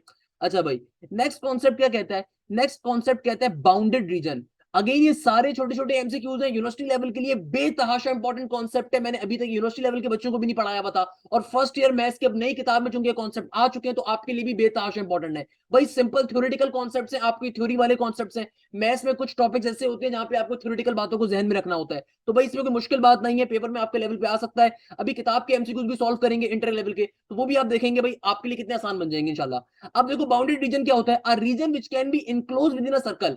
भाई ऐसा रीजन जो सर्कल के अंदर एनक्लोज्ड होगा उसको बाउंडेड रीजन कहते हैं। अनबाउंडेड रीजन क्या होगा? भाई जो ऐसा रीजन जो सर्कल में एनक्लोज ना हो सके। मुझे बताओ, इसके रट्टे मारने की जरूरत है? अब कुछ जाहिल बच्चे होंगे, कुछ हमारे ट्यूशन वाली बाजी और बाजे होते हैं जो नस्ट लेवल के ऊपर या आईबी लेवल के ऊपर या इंटर लेवल के ऊपर रट्टे लगवा रहे होते हैं कि बाउंडेड रीजन क्या होता है भैया? सर्कल के अंदर अगर एनक्लोज ना हो रहा हो रीजन। अबे बहुत आसान कॉन्सेप्ट है भाई। बाउंडेड रीजन एक ऐसा रीजन है जो कि एक सर्कल के अंदर एनक्लोज हो जाए, यानी कि सर्कल में बंद हो सके, सर्कल के अंदर आ जाए। और एक ऐसा रीजन अगर सर्कल के अंदर ना आ सके, सर्कल के बाहर लाए कर रहे हो, उसको अनबाउंडेड रीजन कहते हैं। नेक्स्ट कॉन्सेप्ट क्या है? Objective function. ऑब्जेक्टिव फंक्शन क्या होता है भाई? तमाम क्वेश्चन में जो आपको इनइक्वालिटीज गिवन थी, तमाम क्वेश्चन में जो आपको इनइक्वालिटीज गिवन थी, उनमें से वो इनइक्वालिटी जो कि आपको बताती है कि भाई मैक्सिमाइज किसका करना है, मिनिमाइज किसका करना है, जो कि दरहकीकत इनइक्वालिटी नहीं होती, जो कि आपको खाली कंफ्यूज करने। लेकिन जो नेक्स्ट कॉन्सेप्ट आ रहा है, क्या आ रहा है? Objective function. ऑब्जेक्टिव फंक्शन क्या होता है भैया? एक ऐसी इक्वेशन का मौजूद होना क्वेश्चन के अंदर जो आपको आपका फंक्शन चाहे मैक्सिमम के ऊपर जाएगा या मिनिमम के ऊपर जाएगा इसके बारे में गाइड करे। यानी कि फॉर एग्जांपल आपको लिखा होगा कि भाई प्रॉफिट कितना इंक्रीज करना है या फिर प्रॉफिट कितना डिक्रीज करना है। हमने फर्स्ट ईयर लेवल पे ऐसे क्वेश्चन सॉल्व किए हैं, और वो बच्चे जो कि यूनिवर्सिटी लेवल के ऊपर इस टॉपिक को पढ़ेंगे, अक्सर बच्चे फर्स्ट ईयर लेवल के ऊपर इस टॉपिक को छोड़ देते हैं। चैप्टर नंबर 9 को चॉइस में छोड़ के चले जाते हैं, पंजाब बोर्ड चैप्टर नंबर 5 को चॉइस में छोड़ के चले जाते हैं। खुदारा इसको चॉइस में नहीं छोड़ना, ये बहुत इंपॉर्टेंट कॉन्सेप्ट है। यूनिवर्सिटी लेवल के ऊपर भी थर्ड ईयर सेकंड ईयर के अंदर लीनियर प्रोग्रामिंग और ऑपरेशनल रिसर्च के कॉन्सेप्ट्स आते हैं, यही पूरा का पूरा टॉपिक वहां पे पूछा जाता है। तो याद रखिएगा, मुश्किल टॉपिक नहीं है, आसान सा टॉपिक है। ऑब्जेक्टिव फंक्शन क्या होते हैं भैया? वो इक्वेशन जो आपको गाइड करे कि आपका फंक्शन आया मैक्सिमम होगा या मिनिमम होगा, उसको ऑब्जेक्टिव फंक्शन कहते हैं। ऑप्टिमल सॉल्यूशन क्या होता है भैया? देखो, जो फिजिबल सॉल्यूशन होता है जिसके ऊपर मेरा फंक्शन आया मैक्सिमाइज हो या मिनिमाइज हो, यानी कि भाई जब मेरे पास फिजिबल सॉल्यूशन आ गया, मेरे पास जो मेरा फिजिबल सॉल्यूशन आ गया, जब मैंने उसको वेरीफाई भी कर लिया, तो वो सॉल्यूशन जो मुझे बताए कि मेरा फंक्शन मैक्सिमाइज हो रहा है या मिनिमाइज हो रहा है depending upon the objective function, उसको हम क्या कहते हैं, ऑप्टिमल सॉल्यूशन कहते हैं। भाई ये दो एमसीक्यूज मार्क कर लीजिएगा, पेपर के अंदर आने के बेतहाशा चांसेस है। बाउंडेड रीजन और अनबाउंडेड रीजन ही पूछ लिया जाएगा, और ये जो एमसीक्यूज है पेपर में बहुत ज्यादा इंपॉर्टेंट है आने के लिए। तो भाई ऑप्टिमल सॉल्यूशन क्या होता है, ऐसा फिजिबल सॉल्यूशन जो मैक्सिमाइज या मिनिमाइज बताए ऑब्जेक्टिव फंक्शन से, उसको कहते हैं ऑप्टिमल सॉल्यूशन। ऑब्जेक्टिव फंक्शन क्या होता है, वो फंक्शन जो कि ये बताए कि फंक्शन आया मैक्सिमाइज होगा मिनिमाइज होगा, तो उसको क्या कहते हैं, ऑब्जेक्टिव फंक्शन कहते हैं। अब देन हमारे पास लास्ट में आ रहा है थ्योरम ऑफ लीनियर प्रोग्रामिंग, ये भी एमसीक्यूज के अंदर आ जाता है। भाई एक ऐसा थ्योरम जो स्टेट करे मैक्सिमम और मिनिमम वैल्यूज ऑब्जेक्टिव फंक्शन की जब वो अकर करें फिजिबल पॉइंट्स के कॉर्नर्स के ऊपर, इसको कहते हैं थ्योरम ऑफ लीनियर प्रोग्रामिंग। ये लीनियर प्रोग्रामिंग का बेसिकली कॉन्सेप्ट आ गया। क्या कॉन्सेप्ट दे रहा है, ये कॉन्सेप्ट दे रहा है कि भाई देखो, तुमने अपनी इनइक्वालिटीज को ड्रॉ किया, इनइक्वालिटीज को ड्रॉ करने के ऊपर फॉर एग्जांपल तुम्हारे पास ये जो रीजन आया, ये तुम्हारा फिजिबल रीजन आ गया, तो यहाँ पे जो तुम्हारे कॉर्नर पॉइंट्स हैं, ये कॉर्नर पॉइंट्स क्या कहलाएंगे, वर्टेक्स कहलाएंगे। क्या कहलाएंगे, फिजिबल सॉल्यूशंस कहलाएंगे। और तुम्हारा जो ऑब्जेक्टिव फंक्शन है वो तुम्हें बताएगा आया तुम्हें मैक्सिमाइज करवाना था, मिनिमाइज करवाना था, और ऑप्टिमल सॉल्यूशन तुम्हें उसके ऊपर मिलेगा। थ्योरम स्टेट करता है, a theorem states that the maximum and minimum values of the objective function occurs at the corner points of the feasible region। यानी कि भैया तुम्हारे जो कॉर्नर पॉइंट्स हैं, इन कॉर्नर पॉइंट्स के ऊपर और फिजिबल रीजन के कॉर्नर पॉइंट्स के ऊपर तुम्हें जो वैल्यूज मिलती हैं, ये तुम्हें डिफाइन करती है मैक्सिमम वैल्यूज या मिनिमम वैल्यूज ऑब्जेक्टिव फंक्शन से। तो ये कहता है थ्योरम लीनियर प्रोग्रामिंग का। इसका सिंपल कॉन्सेप्ट है भैया, लेट सपोज तुम्हारे पास कोई भी पॉइंट आते हैं, 2 3 आ गया, 4 2 आ गया, 6 7 आ गया, तो वो पॉइंट्स तुम्हारे मैक्सिमम के ऊपर जाएंगे, मिनिमम के ऊपर जाएंगे, वो तुम ऑब्जेक्टिव फंक्शन से देख के काम करते हो। ये बात कर रहे हैं यहाँ पे एग्जामिनर। इस तरीके से हमारा ये कॉन्सेप्ट हो गया। अच्छा भाई, लास्ट के अंदर ये प्रोसीजर डिटरमाइनिंग ऑप्टिमल सॉल्यूशन, ये बेकार चीज है भैया। इसको हम जब हम सॉल्व कर रहे होते हैं चैप्टर लीनियर प्रोग्रामिंग, तो उसको देख रहे होते हैं, फिलहाल इसके यहाँ पे कोई काम नहीं है। असल चीज यहां पर है, ये भी एमसीक्यूज के अंदर आ सकते हैं। 3 पॉइंट्स क्या कहता है, there are infinite many feasible solution in the feasible region. बिल्कुल सही बात कर रहे हैं, कोई गलत बात नहीं कर रहा। कैसे, इस पहले वाले पॉइंट का मतलब क्या है, ये अक्सर पूछे जाता है, there are 3 points, there are 2 points in a feasible solution और नॉट। अब देखो क्वेश्चन बड़ा चालाक होगा, एग्जामिनर बहुत चालाक होगा। आपसे कहेगा कि लेट सपोज एक इनइक्वालिटी है, एग्जामिनर कैसे क्वेश्चन देगा, आपसे कहेगा कि देखो एक इनइक्वालिटी, लेट सपोज 3 इनइक्वालिटीज मैंने बना ली। एक है 2x प्लस का 3y lesser than equal to 6, एक है 3y प्लस का 7 equal lesser than equal to 0, एक है 4x माइनस का 7y greater than lesser than equal to 0। For example आपसे कहेगा भैया 3 इनइक्वालिटीज थी, इन 3 इक्वालिटीज के ऊपर फिजिबल रीजन आ गया, लेट्स सपोज ये फिजिबल रीजन आ रहा है, तो बताओ कितने तुम्हारे पास फिजिबल सॉल्यूशन हो सकते हैं। अब बच्चा बोलेगा सर कॉर्नर पॉइंट्स तो 3 या 4 या 2 या 5 होंगे। बहुत सारे बच्चे बोलेंगे सर देखें 3 इनइक्वालिटीज है तो 3 ही फिजिबल सॉल्यूशंस होंगे।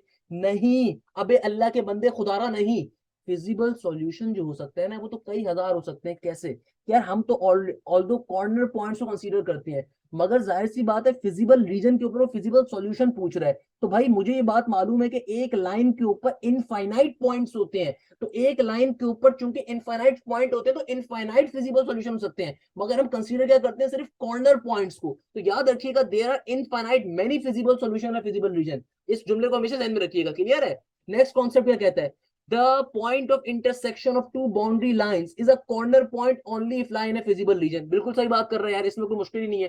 कह रहा है कि भैया ये दो इनइक्वालिटी जब आपस में टकराती हैं, इनके टकराने के ऊपर जो कॉर्नर पॉइंट अचीव होगा वो सिर्फ और सिर्फ फिजिबल रीजन के ऊपर कॉर्नर पॉइंट कहलाएगा। फॉर एग्जांपल यहाँ पे भी देखो दो इनइक्वालिटीज टकरा रही हैं, फॉर एग्जांपल यहाँ पे भी दो इनइक्वालिटीज टकरा रही है, बट इसको हम कॉर्नर पॉइंट नहीं कहेंगे। कॉर्नर पॉइंट सिर्फ वहां पे कंसीडर होगा जब फिजिबल रीजन के अंदर होगा। वहां पे जब दो पर्टिकुलर इनइक्वालिटीज टकराएंगी तो उनको हम क्या कहते हैं, कॉर्नर पॉइंट्स कहते हैं। सिंपल सी बात है, इसमें कोई मुश्किल लॉजिक नहीं है। कि फॉर एग्जांपल इधर देख लो कि यहाँ पे भी दो लाइनें टकरा रही हैं। अब आप ऐसे कोई बच्चा बोले इसको भी कॉर्नर पॉइंट बोले, नहीं। कॉर्नर पॉइंट क्या होता है, कॉर्नर पॉइंट ये होता है कि भैया वो रीजन जो आपका आंसर आया है फिजिबल रीजन, उसके अंदर जो लाइंस आपकी एंड के ऊपर होती है, कॉर्नर्स के ऊपर पॉइंट्स बन रहे होते हैं रीजन के, उसको हम कॉर्नर पॉइंट्स कह रहे होते हैं। नेक्स्ट क्वेश्चन क्या कहता है, नेक्स्ट कह रहा है if a linear programming is an optimal solution it must occur at a corner point. बिल्कुल सिंपल सी बात कर रहे हैं कि भाई अगर ऑप्टिमल सॉल्यूशन होगा तो तभी तो उसका आंसर आया है। अगर आंसर आया तो इसका मतलब क्या है, कोई ना कोई फिजिबल रीजन के ऊपर उसका कॉर्नर पॉइंट एग्जिस्ट कर रहा होगा, यानी कि कोई ना कोई उसके कॉर्नर पॉइंट्स आ रहे होंगे। तो भाई देखो ये जो कॉन्सेप्ट है, इस कॉन्सेप्ट के अंदर सबसे पहले मैंने आपको थ्योरेटिकल बातें सारी पढ़ाई हैं। अब मैं आपको किताब के एमसीक्यूज लेके जाऊंगा। ये किताब के कौन से एमसीक्यूज हैं बेटा? ये सिंध बोर्ड, पंजाब बोर्ड की किताब के अंदर जो एमसीक्यूज गिवन है उस किताब के एमसीक्यूज सॉल्व करेंगे। इसमें काफी सारे एमसीक्यूज भी होंगे जिसको हम प्रैक्टिकली सॉल्व भी कर रहे होंगे भी यहाँ पे बैठ के। और मगर उससे पहले देखो ये सारा कॉन्सेप्ट लेना इसलिए जरूरी था क्योंकि अक्सर बच्चों ने लीनियर प्रोग्रामिंग के टॉपिक को चॉइस पे छोड़ा हुआ होगा। लीनियर प्रोग्रामिंग खुदारा चॉइस पे नहीं छोड़नी। ये ऐसा टॉपिक है यूनिवर्सिटी लेवल के ऊपर इससे 1 से 2 एमसीक्यूज लाजमी आते हैं। आपके इंटर लेवल के ऊपर जानबूझ के एग्जामिनर इससे 1 से 2 एमसीक्यूज देगा, क्योंकि एग्जामिनर को पता है कि बहुत सारे बच्चे ग्राफ का टॉपिक छोड़ के जा रहे होंगे। तो खुदारा आपने इसको छोड़ना नहीं है। आपने एटलीस्ट अगर छोड़ा भी हो तो आपने ये लेक्चर लाजमी लेना है, और अगर आपके किसी दोस्त ने भी छोड़ा हो तो आपने उससे भी लाजमी शेयर करना है। देखिए पहला क्वेश्चन क्या कह रहे हैं। अगेन मेरा बेटा ये क्वेश्चन बेतहाशा इंपॉर्टेंट है। इधर अगर आप किसी भी यूनिवर्सिटी की तैयारी कर रहे हो, नस्ट की, आईबीए की, एनईडी की, फास्ट की, यूईटी की, कॉन्सेप्ट की, किसी भी यूनिवर्सिटी की, या फिर अगर आप फर्स्ट ईयर के अंदर अपने इंटरमीडिएट के एग्जाम्स के लिए पढ़ रहे, क्योंकि भाई ये एमसीक्यूज पेपर में जानबूझ के आएंगे, पहले बता रहा हूं, क्योंकि आप में से अक्सर बच्चों ये टॉपिक छोड़ के जा रहे होते हैं, उनको बड़ी डिफिकल्टी फेस होती है, हालांकि बड़े मजे के कॉन्सेप्ट हैं, सही है ना भैया। अब देखो पहला एमसीक्यूज क्या कह रहा है। कहता है इफ 2x माइनस का 5 greater than equal to 3 then its solution set if where x is belongs to in integer. भाई देखो आपसे एग्जामिनर कह रहा है एक इनइक्वालिटी गिवन है, 2x माइनस का 5 ग्रेटर देन इक्वल टू 3, कह रहा है सॉल्यूशन सेट बताओ। भाई सिंपल तरीके से अगर माइनस के 5 को मैं दूसरी तरफ भेजूं तो क्या बन जाएगा? जाहिर सी बात है माइनस का 5 वहां पे जाएगा, प्लस का 5 बन जाएगा, 3 प्लस 5 क्या हो जाएगा 8। तो x की वैल्यू क्या आ जाएगी? x की वैल्यू 2 मल्टीप्लाई और डिवाइड होगा, तो x की वैल्यू क्या आ जाएगी? Greater than equal to 4। x की वैल्यू क्या आ जाएगी? Greater than equal to 4। तो यानी कि आपका जो भी आंसर होगा या तो 4 होगा या 4 से बड़ा होगा, क्योंकि सिंबल क्या कह रहा है? Greater than equal to 4। यानी कि मेरा आंसर क्या होगा? 4 से स्टार्ट होगा फिर 5 होगा टिल इंफिनिटी। यानी कि x की वैल्यू या तो 4 होगी या 4 से बड़ी होगी। क्लियर है भैया? नेक्स्ट क्वेश्चन देखो क्या कह रहा है। कहता है 4x माइनस का 3y equal to 8 is the corresponding equation of an inequality. 4x minus का 3y lesser than equal to 8 then its x intercept dash. आपसे x इंटरसेप्ट मांगा हुआ है। देखो x इंटरसेप्ट निकालना बहुत ही आसान काम है, कैसे निकालोगे? 4x माइनस का 3y lesser than equal to 8। हमेशा इनइक्वालिटी को अपने इक्वल टू के साइन में पहले कन्वर्ट कर लो, ये 8 सिंपल इक्वल टू आ गया। अब इसका अगर x इंटरसेप्ट निकालना है, x इंटरसेप्ट का मतलब ये होता है y की वैल्यू को 0 प्लॉट कर दें, तो y की वैल्यू अगर 0 हो जाएगी तो क्या बन जाएगा? ये हो जाएगा 4x इज इक्वल टू 8। तो आपके पास x की वैल्यू क्या आ जाएगी? 4 2 8 के बराबर। तो आपके पास x की वैल्यू क्या आ जाएगी? सिंपल 2 के बराबर।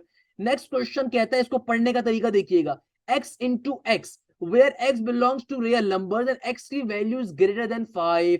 यहां पे देखो एग्जामिनर कह रहा है कि बताओ इनमें से कौन सी कंडीशन सही है। अब इसको पढ़ने का तरीका देख लो भैया। क्या कह रहा है? x into x where x belongs to real numbers, और x की वैल्यू क्या दे रहा है? 5 से बड़ी है। यानी कि सिंबल क्या दिया हुआ है? सिंपल x की वैल्यू 5 से बड़ी है। कह रहा है बताओ कौन सा आंसर होगा। मैंने आपको बताया था इस ब्रैकेट और इस ब्रैकेट में डिफरेंस। देखो ये जो हमारे पास सेट आ रहा है it is known as open interval. Open interval के अंदर हम कभी भी एक्सट्रीम वैल्यूज को काउंट नहीं करते, सिर्फ मिडिल वैल्यूज को काउंट करते हैं। क्लोज इंटरवल के अंदर हम एक्सट्रीम वैल्यूज भी काउंट करते हैं और मिडिल वैल्यूज भी काउंट करते हैं। अब अगर मुझसे एग्जामिनर कह रहे हैं कि x की वैल्यू 5 से बड़ी है, यानी कि 5 काउंट नहीं होगा, तो 5 काउंट नहीं होगा तो इसका मतलब देखो कौन सा आंसर हो सकता है? या तो ये आंसर होगा, ये आंसर होगा। Negative infinity given, negative infinity तो हो ही नहीं सकता क्योंकि x की वैल्यू ग्रेटर देन 5 है। तो हमेशा अपने गलत आंसर पहले कैंसिल आउट कर दो। हमेशा अपने गलत आंसर पहले कैंसिल आउट करो। नेगेटिव इंफिनिटी से स्टार्ट नहीं हो सकता, नेगेटिव इंफिनिटी पॉसिबल ही नहीं है क्योंकि x की वैल्यू तो है 5 से स्टार्ट, सही है ना भाई? 5 से बड़ी है x की वैल्यू। अब या तो ये आंसर है ये आंसर है। अब देखो अगर मैं इसको ऐसे करके लिखूं तो भाई इस सिंबल का मतलब क्या है कि 5 भी इंक्लूड हो रहा है, मगर एग्जामिनर ने क्या कहा? x की वैल्यू इज ग्रेटर देन 5। इसका मतलब क्या है? 5 से बड़ी है, 5 इंक्लूड नहीं है, और इंफिनिटी कभी इंक्लूड होता ही नहीं है। वैसे भी इंफिनिटी के ऊपर हमेशा हम बनाते हैं ओपन इंटरवल है। क्लियर है भैया? तो आंसर क्या होगा? Option number C is the correct answer. Next question आपसे कहता है linear programming is used to obtain, linear programming is used to obtain dash solution, feasible solution, trivial solution, infeasible या ऑप्टिमल। याद रखिएगा लीनियर प्रोग्रामिंग हमेशा हमारे पास optimal solution. Optimal का मतलब कि भाई उसमें फिजिबल वैसे ही काउंट हो गया क्योंकि मैक्सिमम या मिनिमाइज फंक्शन फिजिबल के ऊपर ही कर रहे होते हैं ना, तो optimal solution the best solution, उसके लिए हम लीनियर प्रोग्रामिंग को यूटिलाइज कर रहे होते हैं। नेक्स्ट एमसीक्यू क्या कहता है? Solution space of the linear inequality 2x plus 3y lesser than equal to 6 where x belongs to x and y belongs to real numbers। अच्छा भाई कह रहा है एग्जामिनर कि यार देखो अगर तुम्हारे पास एक इनइक्वालिटी आ जाए 2x प्लस का 3y lesser than equal to 6, तो बताओ कौन सा ऑप्शन करेक्ट है? All points are above the line, all points on and below the line, all points below the line, all points on and above the line। अब देखो इसको find कैसे किया जाएगा। आपको सिंपल एक इनइक्वालिटी गिवन है, आपसे एग्जामिनर कह रहा है कि बताइए कि आपकी जो इनइक्वालिटी है, इस इनइक्वालिटी का जो ग्राफ बन रहा है, ये ग्राफ अबव दी, आप इसको पॉइंट जो आपको मिलेंगे वो इस लाइन के ऊपर होंगे या इसके बिलो होंगे, अबव होंगे, कैसे फाइंड आउट करेंगे? भाई सिंपल तरीके से सबसे पहले नंबर के ऊपर आपने क्या करना है, आपने इसके पॉइंट्स निकाल लेने हैं। पॉइंट्स कैसे निकालते हैं? एक्स इंटरसेप्ट और वाई इंटरसेप्ट के ऊपर। मैं सबसे पहले अगर एक्स इंटरसेप्ट के ऊपर जाऊं तो एक्स इंटरसेप्ट के ऊपर क्या पॉइंट आ जाएगा मेरे पास? एक्स इंटरसेप्ट का मतलब होता है वाई की वैल्यू को जीरो प्लॉट करना। तो क्या बन जाएगा? ये हो जाएगा 2x, हमारे पास सिंपल तरीके से इक्वल टू 6। मैंने आपको बताया था ना, एक्स इंटरसेप्ट या वाई इंटरसेप्ट जब कर रहे होते हैं इनइक्वालिटी को इक्वल ट्रीट करते हैं। एक्स की वैल्यू क्या आ जाएगी? यहाँ पे 3 आ जाएगी। तो यहाँ से मेरे पास एक पॉइंट क्या आ गया? 3,0। और दूसरा पॉइंट क्या आ जाएगा? दूसरा पॉइंट आ जाएगा वाई इंटरसेप्ट के लिए। वाई इंटरसेप्ट के ऊपर क्या करते हैं भैया? एक्स की वैल्यू को जीरो प्लॉट करते हैं। तो अगर एक्स की वैल्यू जीरो यहाँ पे मैं प्लॉट करूंगा तो क्या बन जाएगा? 3y is equal to 6। तो मेरे पास y की वैल्यू किसके बराबर आ जाएगी? 2 के बराबर आ जाएगी। तो पॉइंट क्या आ जाएगा? 0,2। अब जब मैं सिंपल तरीके से यहाँ पे लाइन को प्लॉट करूंगा, देखो मेरी लाइन कैसी बन रही है? एक पॉइंट है 3,0, ये वाला पॉइंट होगा, 0,2 ये वाला पॉइंट होगा। तो मेरी सिंपल तरीके से लाइन फॉर्म हो गई। एग्जामिनर क्या कह रहा है? बताना है कि पॉइंट्स अबव दी लाइन है, बिलो दी लाइन है। अबव दी लाइन या बिलो दी लाइन करने के लिए हम सिंपल तरीके से चेक करते हैं आया मेरा सॉल्यूशन सेटिस्फाई हुआ नहीं हुआ। कैसे? तो भाई सिंपल तरीके से आपने अपनी इक्वेशन को एज इट इज लिखा। अब इस इक्वेशन के अंदर मैं सिंपल तरीके से क्या पुट करूंगा? 0,0। अगर 0,0 करने के ऊपर ये सॉल्यूशन मुझे आंसर ट्रू देगा तो इसका मतलब टुवर्ड्स द ओरिजिन मेरा फिजिबल सॉल्यूशन है, आंसर है। Otherwise away from the origin होगा। कैसे? आइए चेक कर लेते हैं। भैया देखो, जब मैं x भी 0 डालूंगा, y भी 0 डालूंगा तो क्या बन जाएगा? 0 is lesser than equal to 6। 0 is lesser than equal to 6 का मतलब क्या होता है? 0 is lesser than equal to 6 का सिंपल मतलब ये होता है कि भाई सॉल्यूशन कैसा आया? ट्रू आया, क्योंकि 0 बाकी 6 से छोटा होता है। इसका मतलब क्या है? आंसर कहां पर है? टुवर्ड्स दी ओरिजिन है, यानी कि बिलो दी लाइन है। आंसर कहां पर है? अच्छा तो बेटा यहाँ पे देखो हमारे पास आंसर क्या आ गया? हमारे पास आंसर सिंपल तरीके से आ जाएगा बिलो दी लाइन का। क्या आंसर आ गया? Below the line. अब चूंकि हमारे पास जो हमारा आंसर फॉर्म हो रहा है ये इस पर्टिकुलर लाइन से नीचे की जाने फॉर्म हो रहा है, तो हमारा करेक्ट आंसर क्या होगा? All points on and below the line. On क्यों है? क्योंकि भाई हमारे जो ऑब्वियसली ये पॉइंट्स होंगे, ये पॉइंट्स इस इनइक्वालिटी को सेटिस्फाई कर रहे होंगे, तो इसलिए ऑन दी लाइन भी होगा। और बिलो दी लाइन इसलिए क्योंकि जाहिर सी बात है हमारी जो स्टेटमेंट आई वो ट्रू आई, दैट्स द रीजन। अगर लेट सपोज ये स्टेटमेंट फॉल्स आ जाए, फॉल्स स्टेटमेंट कैसे आती कि यार मैं इसको प्लॉट करता, प्लॉट करने पे अगर आंसर ये आ जाता, तो भाई चूंकि ओरिजिनली मुझे ऊपर क्या गए मैंने, या फिर इसको मैं ऐसे समझा देता हूँ कि लेट सपोज मेरे पास यहाँ पे आंसर आ जाता 7। अब ये स्टेटमेंट बन रही होती 7 is lesser than equal to 6, तो इसका मतलब क्या होता है? स्टेटमेंट फॉल्स हो गई। तो स्टेटमेंट अगर फॉल्स हो जाती तो अवे फ्रॉम द ओरिजिन हमारा आंसर होता, तो अबव द लाइन हमारा आंसर होता। अच्छा भाई, नेक्स्ट क्वेश्चन क्या कह रहा है? नेक्स्ट क्वेश्चन कहता है if f x comma y is 5x plus 4y is an objective function and the corner point of the feasible region are 5,4 0,0 and 0,6, then the function is maximum at dash. अब देखो examiner बड़े मजे की बात कर रहे हैं। Examiner ने आपको फिजिबल रीजन के कॉर्नर पॉइंट्स दे दिए और आपसे कह रहा है कि बताओ फंक्शन मैक्सिमम किसके ऊपर है। भाई कुछ भी नहीं करना आपने, आपको सिंपल तरीके से एग्जामिनर ने इक्वेशन बताई हुई ऑब्जेक्टिव फंक्शन की, बिल्कुल बताई हुई है। आपने क्या करना है? बारी बारी उठा के इन फिजिबल रीजन्स के पॉइंट को यहाँ पे प्लॉट करना है। जिसपे आपको मैक्सिमम आंसर मिलेगा वो हमारा मैक्सिमम पॉइंट होगा। वो हमारा क्या होगा भैया? मैक्सिमम पॉइंट होगा, यानी कि उस पॉइंट के ऊपर हमारा फंक्शन कैसा है? मैक्सिमम है। तो सबसे पहले देखो 0,0 को वैसे ही मैं एक्सक्लूड कर दूंगी, उसके ऊपर मुझे आंसर मिनिमम 3 मिलेगा। 0,6 के ऊपर भी साफ सी बात है आंसर मिनिमम ही मिलेगा, बट चेक करना है तो चेक कर लीजिएगा। 0 इंटू 5 0 हो गया, 6 4 24 24 आ रहा होगा। वाइल 5,4 पे क्या होगा? 5 5 25 और 4 4 16, तो 24 प्लस 16 क्या हो जाएगा? 24 प्लस 16 जाहिर सी बात है बड़ा नंबर आंसर मिलेगा, 35 और 35 और 6 आपके पास 41। तो यानी कि हमें सबसे बड़ा आंसर किस पे मिलेगा? 5,4 के ऊपर। तो भाई यहाँ पे देखो आपको आपको ऑब्जेक्टिव फंक्शन एग्जामिनर ने दिया हुआ है, ऑब्जेक्टिव फंक्शन दिया हुआ है। एग्जामिनर कह रहा है कि भाई फिजिबल रीजन के पॉइंट्स ये रहे, बताओ फंक्शन मैक्सिमम किस पे होगा? तो मैक्सिमम या मिनिमम कैसे निकालते हैं भैया? जो पॉइंट्स गिवन उनको उठा के ऑब्जेक्टिव फंक्शन में डाल दीजिए, जिस पे आंसर मैक्सिमम आ रहा है मैक्सिमम फंक्शन होगा। नेक्स्ट क्वेश्चन देखिए क्या कह रहा है? Dash are the entries whose values are to be determined from the solution of the linear programming problem. अब देखो एग्जामिनर कह रहे हैं कि भाई इनमें से कौन सी ऐसी चीज है जिसको हम पर्टिकुलरली एलपी मॉडल के ऊपर या लीनियर प्रोग्रामिंग के ऊपर फाइंड करते हैं? ऑब्जेक्टिव फंक्शन को फाइंड करते हैं? नहीं, ऑब्जेक्टिव फंक्शन हमेशा क्वेश्चन के अंदर गिवन होता है, always remember this thing. Constraints को क्या हम फाइंड करते हैं? नहीं, कंस्ट्रेंट हमेशा क्वेश्चन के अंदर गिवन होती है। अपॉर्चुनिटी कॉस्ट, मतलब नाम टेढ़ा करके मुंह टेढ़ा करके बोलो तो इसका मतलब ये आंसर नहीं है भाई। अपॉर्चुनिटी कॉस्ट वगैरह जो भी चीज होगी क्वेश्चन में गिवन होती है। डिसीजन वेरिएबल, यानी कि डिसाइड करना कि आपने कहां क्या जाना है, किस तरीके से जाना है, क्या आपका आंसर आएगा, क्या वेरिएबल्स के ऊपर होगा। तो भाई वेरिएबल्स तो आपको गिवन है, मगर ये डिसाइड करना वो वेरिएबल्स कब मैक्सिमम मिनिमम होंगे, वो सारी चीज ऑब्वियसली हम लीनियर प्रोग्रामिंग प्रॉब्लम के ऊपर फाइंड कर रहे होते हैं। Decision variables are the correct answer. Next question क्या कह रहा है, डैश स्पेसिफाई द ऑब्जेक्टिव और a goal of solving the linear programming problem. भाई हमेशा याद रखिएगा ऑब्जेक्टिव क्या मिलेगा आपको, जाहिर सी बात है क्वेश्चन में जो हमें गिवन होगा ऑब्जेक्टिव फंक्शन वो मुझे गिवन होगा भैया, वो मुझे बताएगा मेरा गोल क्या है। यानी कि क्वेश्चन के अंदर जो मुझे स्टेटमेंट, जिस स्टेटमेंट को इधर मैक्सिमाइज या मिनिमाइज करना होगा, जो मेरा ऑब्जेक्टिव फंक्शन होगा वही तो मुझे बताएगा कि मेरे क्वेश्चन का गोल क्या है, सॉल्व क्या करना है। अच्छा भाई, नेक्स्ट क्वेश्चन क्या कह रहा है, dash are the restrictions of the limitation impose on the linear programming problem. कह रहा है वेरिएबल्स, नहीं मेरा बेटा वेरिएबल्स आपकी कभी भी लिमिटेशन नहीं होती, वेरिएबल्स तो अननोन्स होते हैं। क्या प्रॉफिट्स, प्रॉफिट्स कहां से आ गया भैया, प्रॉफिट्स तो पॉसिबल ही नहीं है। कॉस्ट भी पॉसिबल नहीं है, क्यों, अगर क्वेश्चन कॉस्ट का आ ही नहीं रहा, टाइम का आ रहा है, तो फिर टाइम कैसे होगा, कॉस्ट कैसे होगी फिर। सिमिलरली अगर क्वेश्चन टाइम के ऊपर है तो भाई प्रॉफिट कैसे होगा, हो ही नहीं सकता। तो सिमिलरली क्या बच गया, कंस्ट्रेंट। याद रखिएगा जो कंस्ट्रेंट, कंस्ट्रेंट यानी कि आपकी जो इनइक्वालिटीज होती हैं, ये हमारी रिस्ट्रिक्शन इंपोज करती है। कैसे, कि भाई फॉर एग्जाम्पल मैंने लीनियर प्रोग्रामिंग अपनी पर्टिकुलरली मैंने अपनी इनइक्वालिटी ड्रॉ करी, इनइक्वालिटी ने लेट सपोज मुझे आंसर दिया कि अवे फ्रॉम दी ओरिजिन मेरा आंसर है, यानी कि अवे फ्रॉम दी ओरिजिन अब क्या है, इसने एक रिस्ट्रिक्शन लगा दी कि भाई जो आपका आंसर होगा अभी अवे फ्रॉम दी ओरिजिन होगा। तो कंस्ट्रेंट जो होती है बेसिकली ये आपके पास लिमिटेशंस लेकर आती हैं।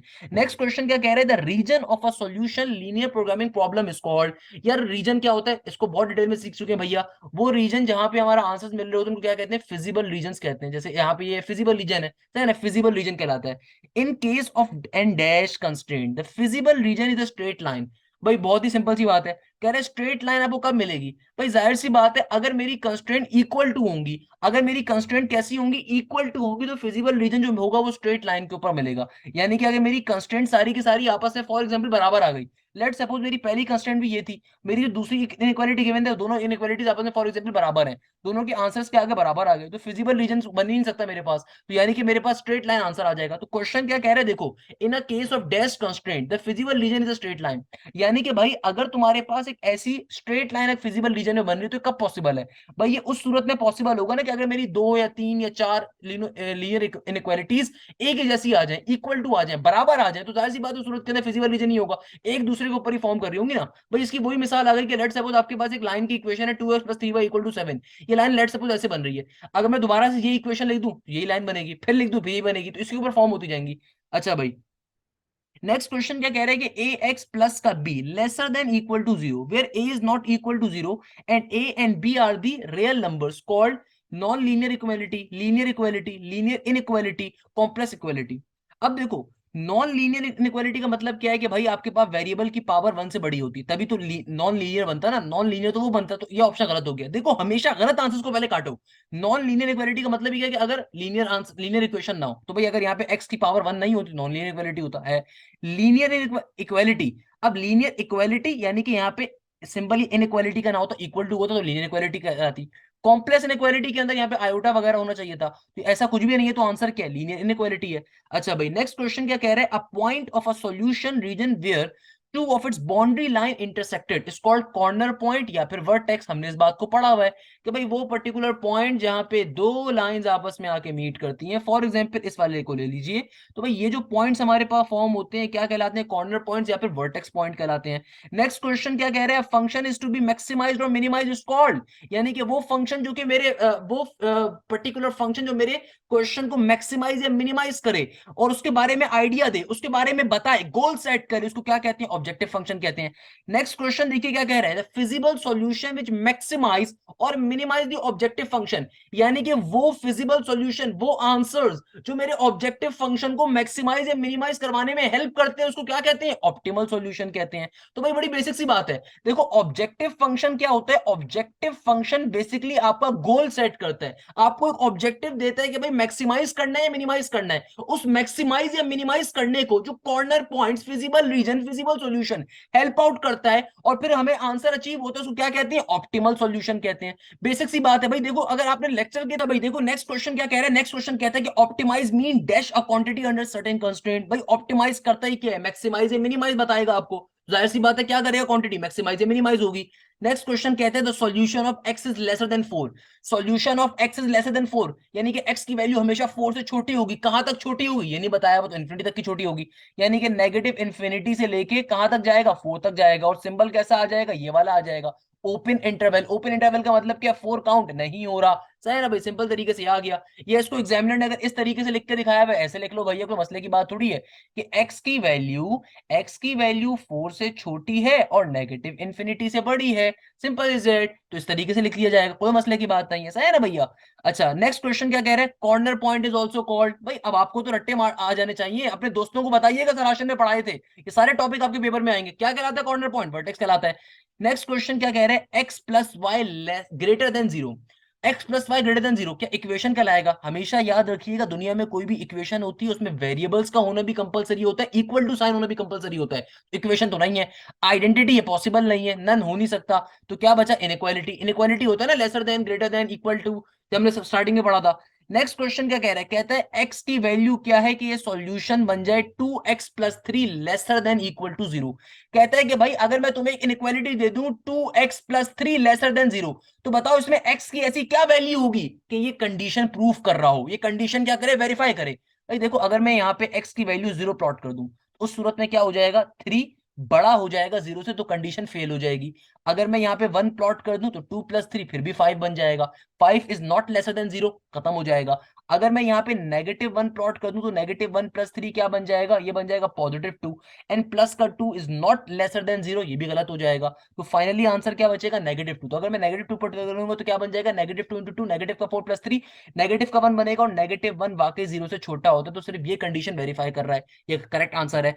नेक्स्ट क्वेश्चन क्या कहते हैं, the point is in the solution of inequality, कह रहे हैं कि भाई बताओ अगर तुम्हारे पास ये इनइक्वालिटी गिवन है 4x माइनस का 3y लेसर देन 2, तो बताओ इसके अंदर से इसका पॉइंट कैसे निकालोगे, आसान तरीके कार है भाई, सिंपल आप दो तरीकों से निकाल सकते हो, एक तरीका तो ये है कि आप सिंपल इसका एक्स वाई इंटरसेप्ट के फॉर्म पे निकाल लो, दूसरा तरीका ये है कि आप बारी बारी इन चारों पॉइंट्स को उठा के प्लॉट करो, जिसके ऊपर स्टेटमेंट वेरीफाई हो, करेक्ट आंसर हो। फॉर एग्जाम्पल पहले इस वाले देखते हैं ऑप्शन नंबर डी को, 3,0 अगर मैं प्लॉट करूं तो क्या बन जाएगा, 12 माइनस का 0 लेसर देन 2, क्या 12 2 से छोटा होता है, नहीं होता, इसका मतलब फेल हो गई। फिर 2,1 देख लूंगा, 4 2 8 माइनस का 3 इंटू 2 का 2, क्या 8 में से 3 निकालूंगा 5 बचेगा, क्या 5 2 से छोटा होता है, नहीं होता, इसका मतलब ये भी फेल हो गई।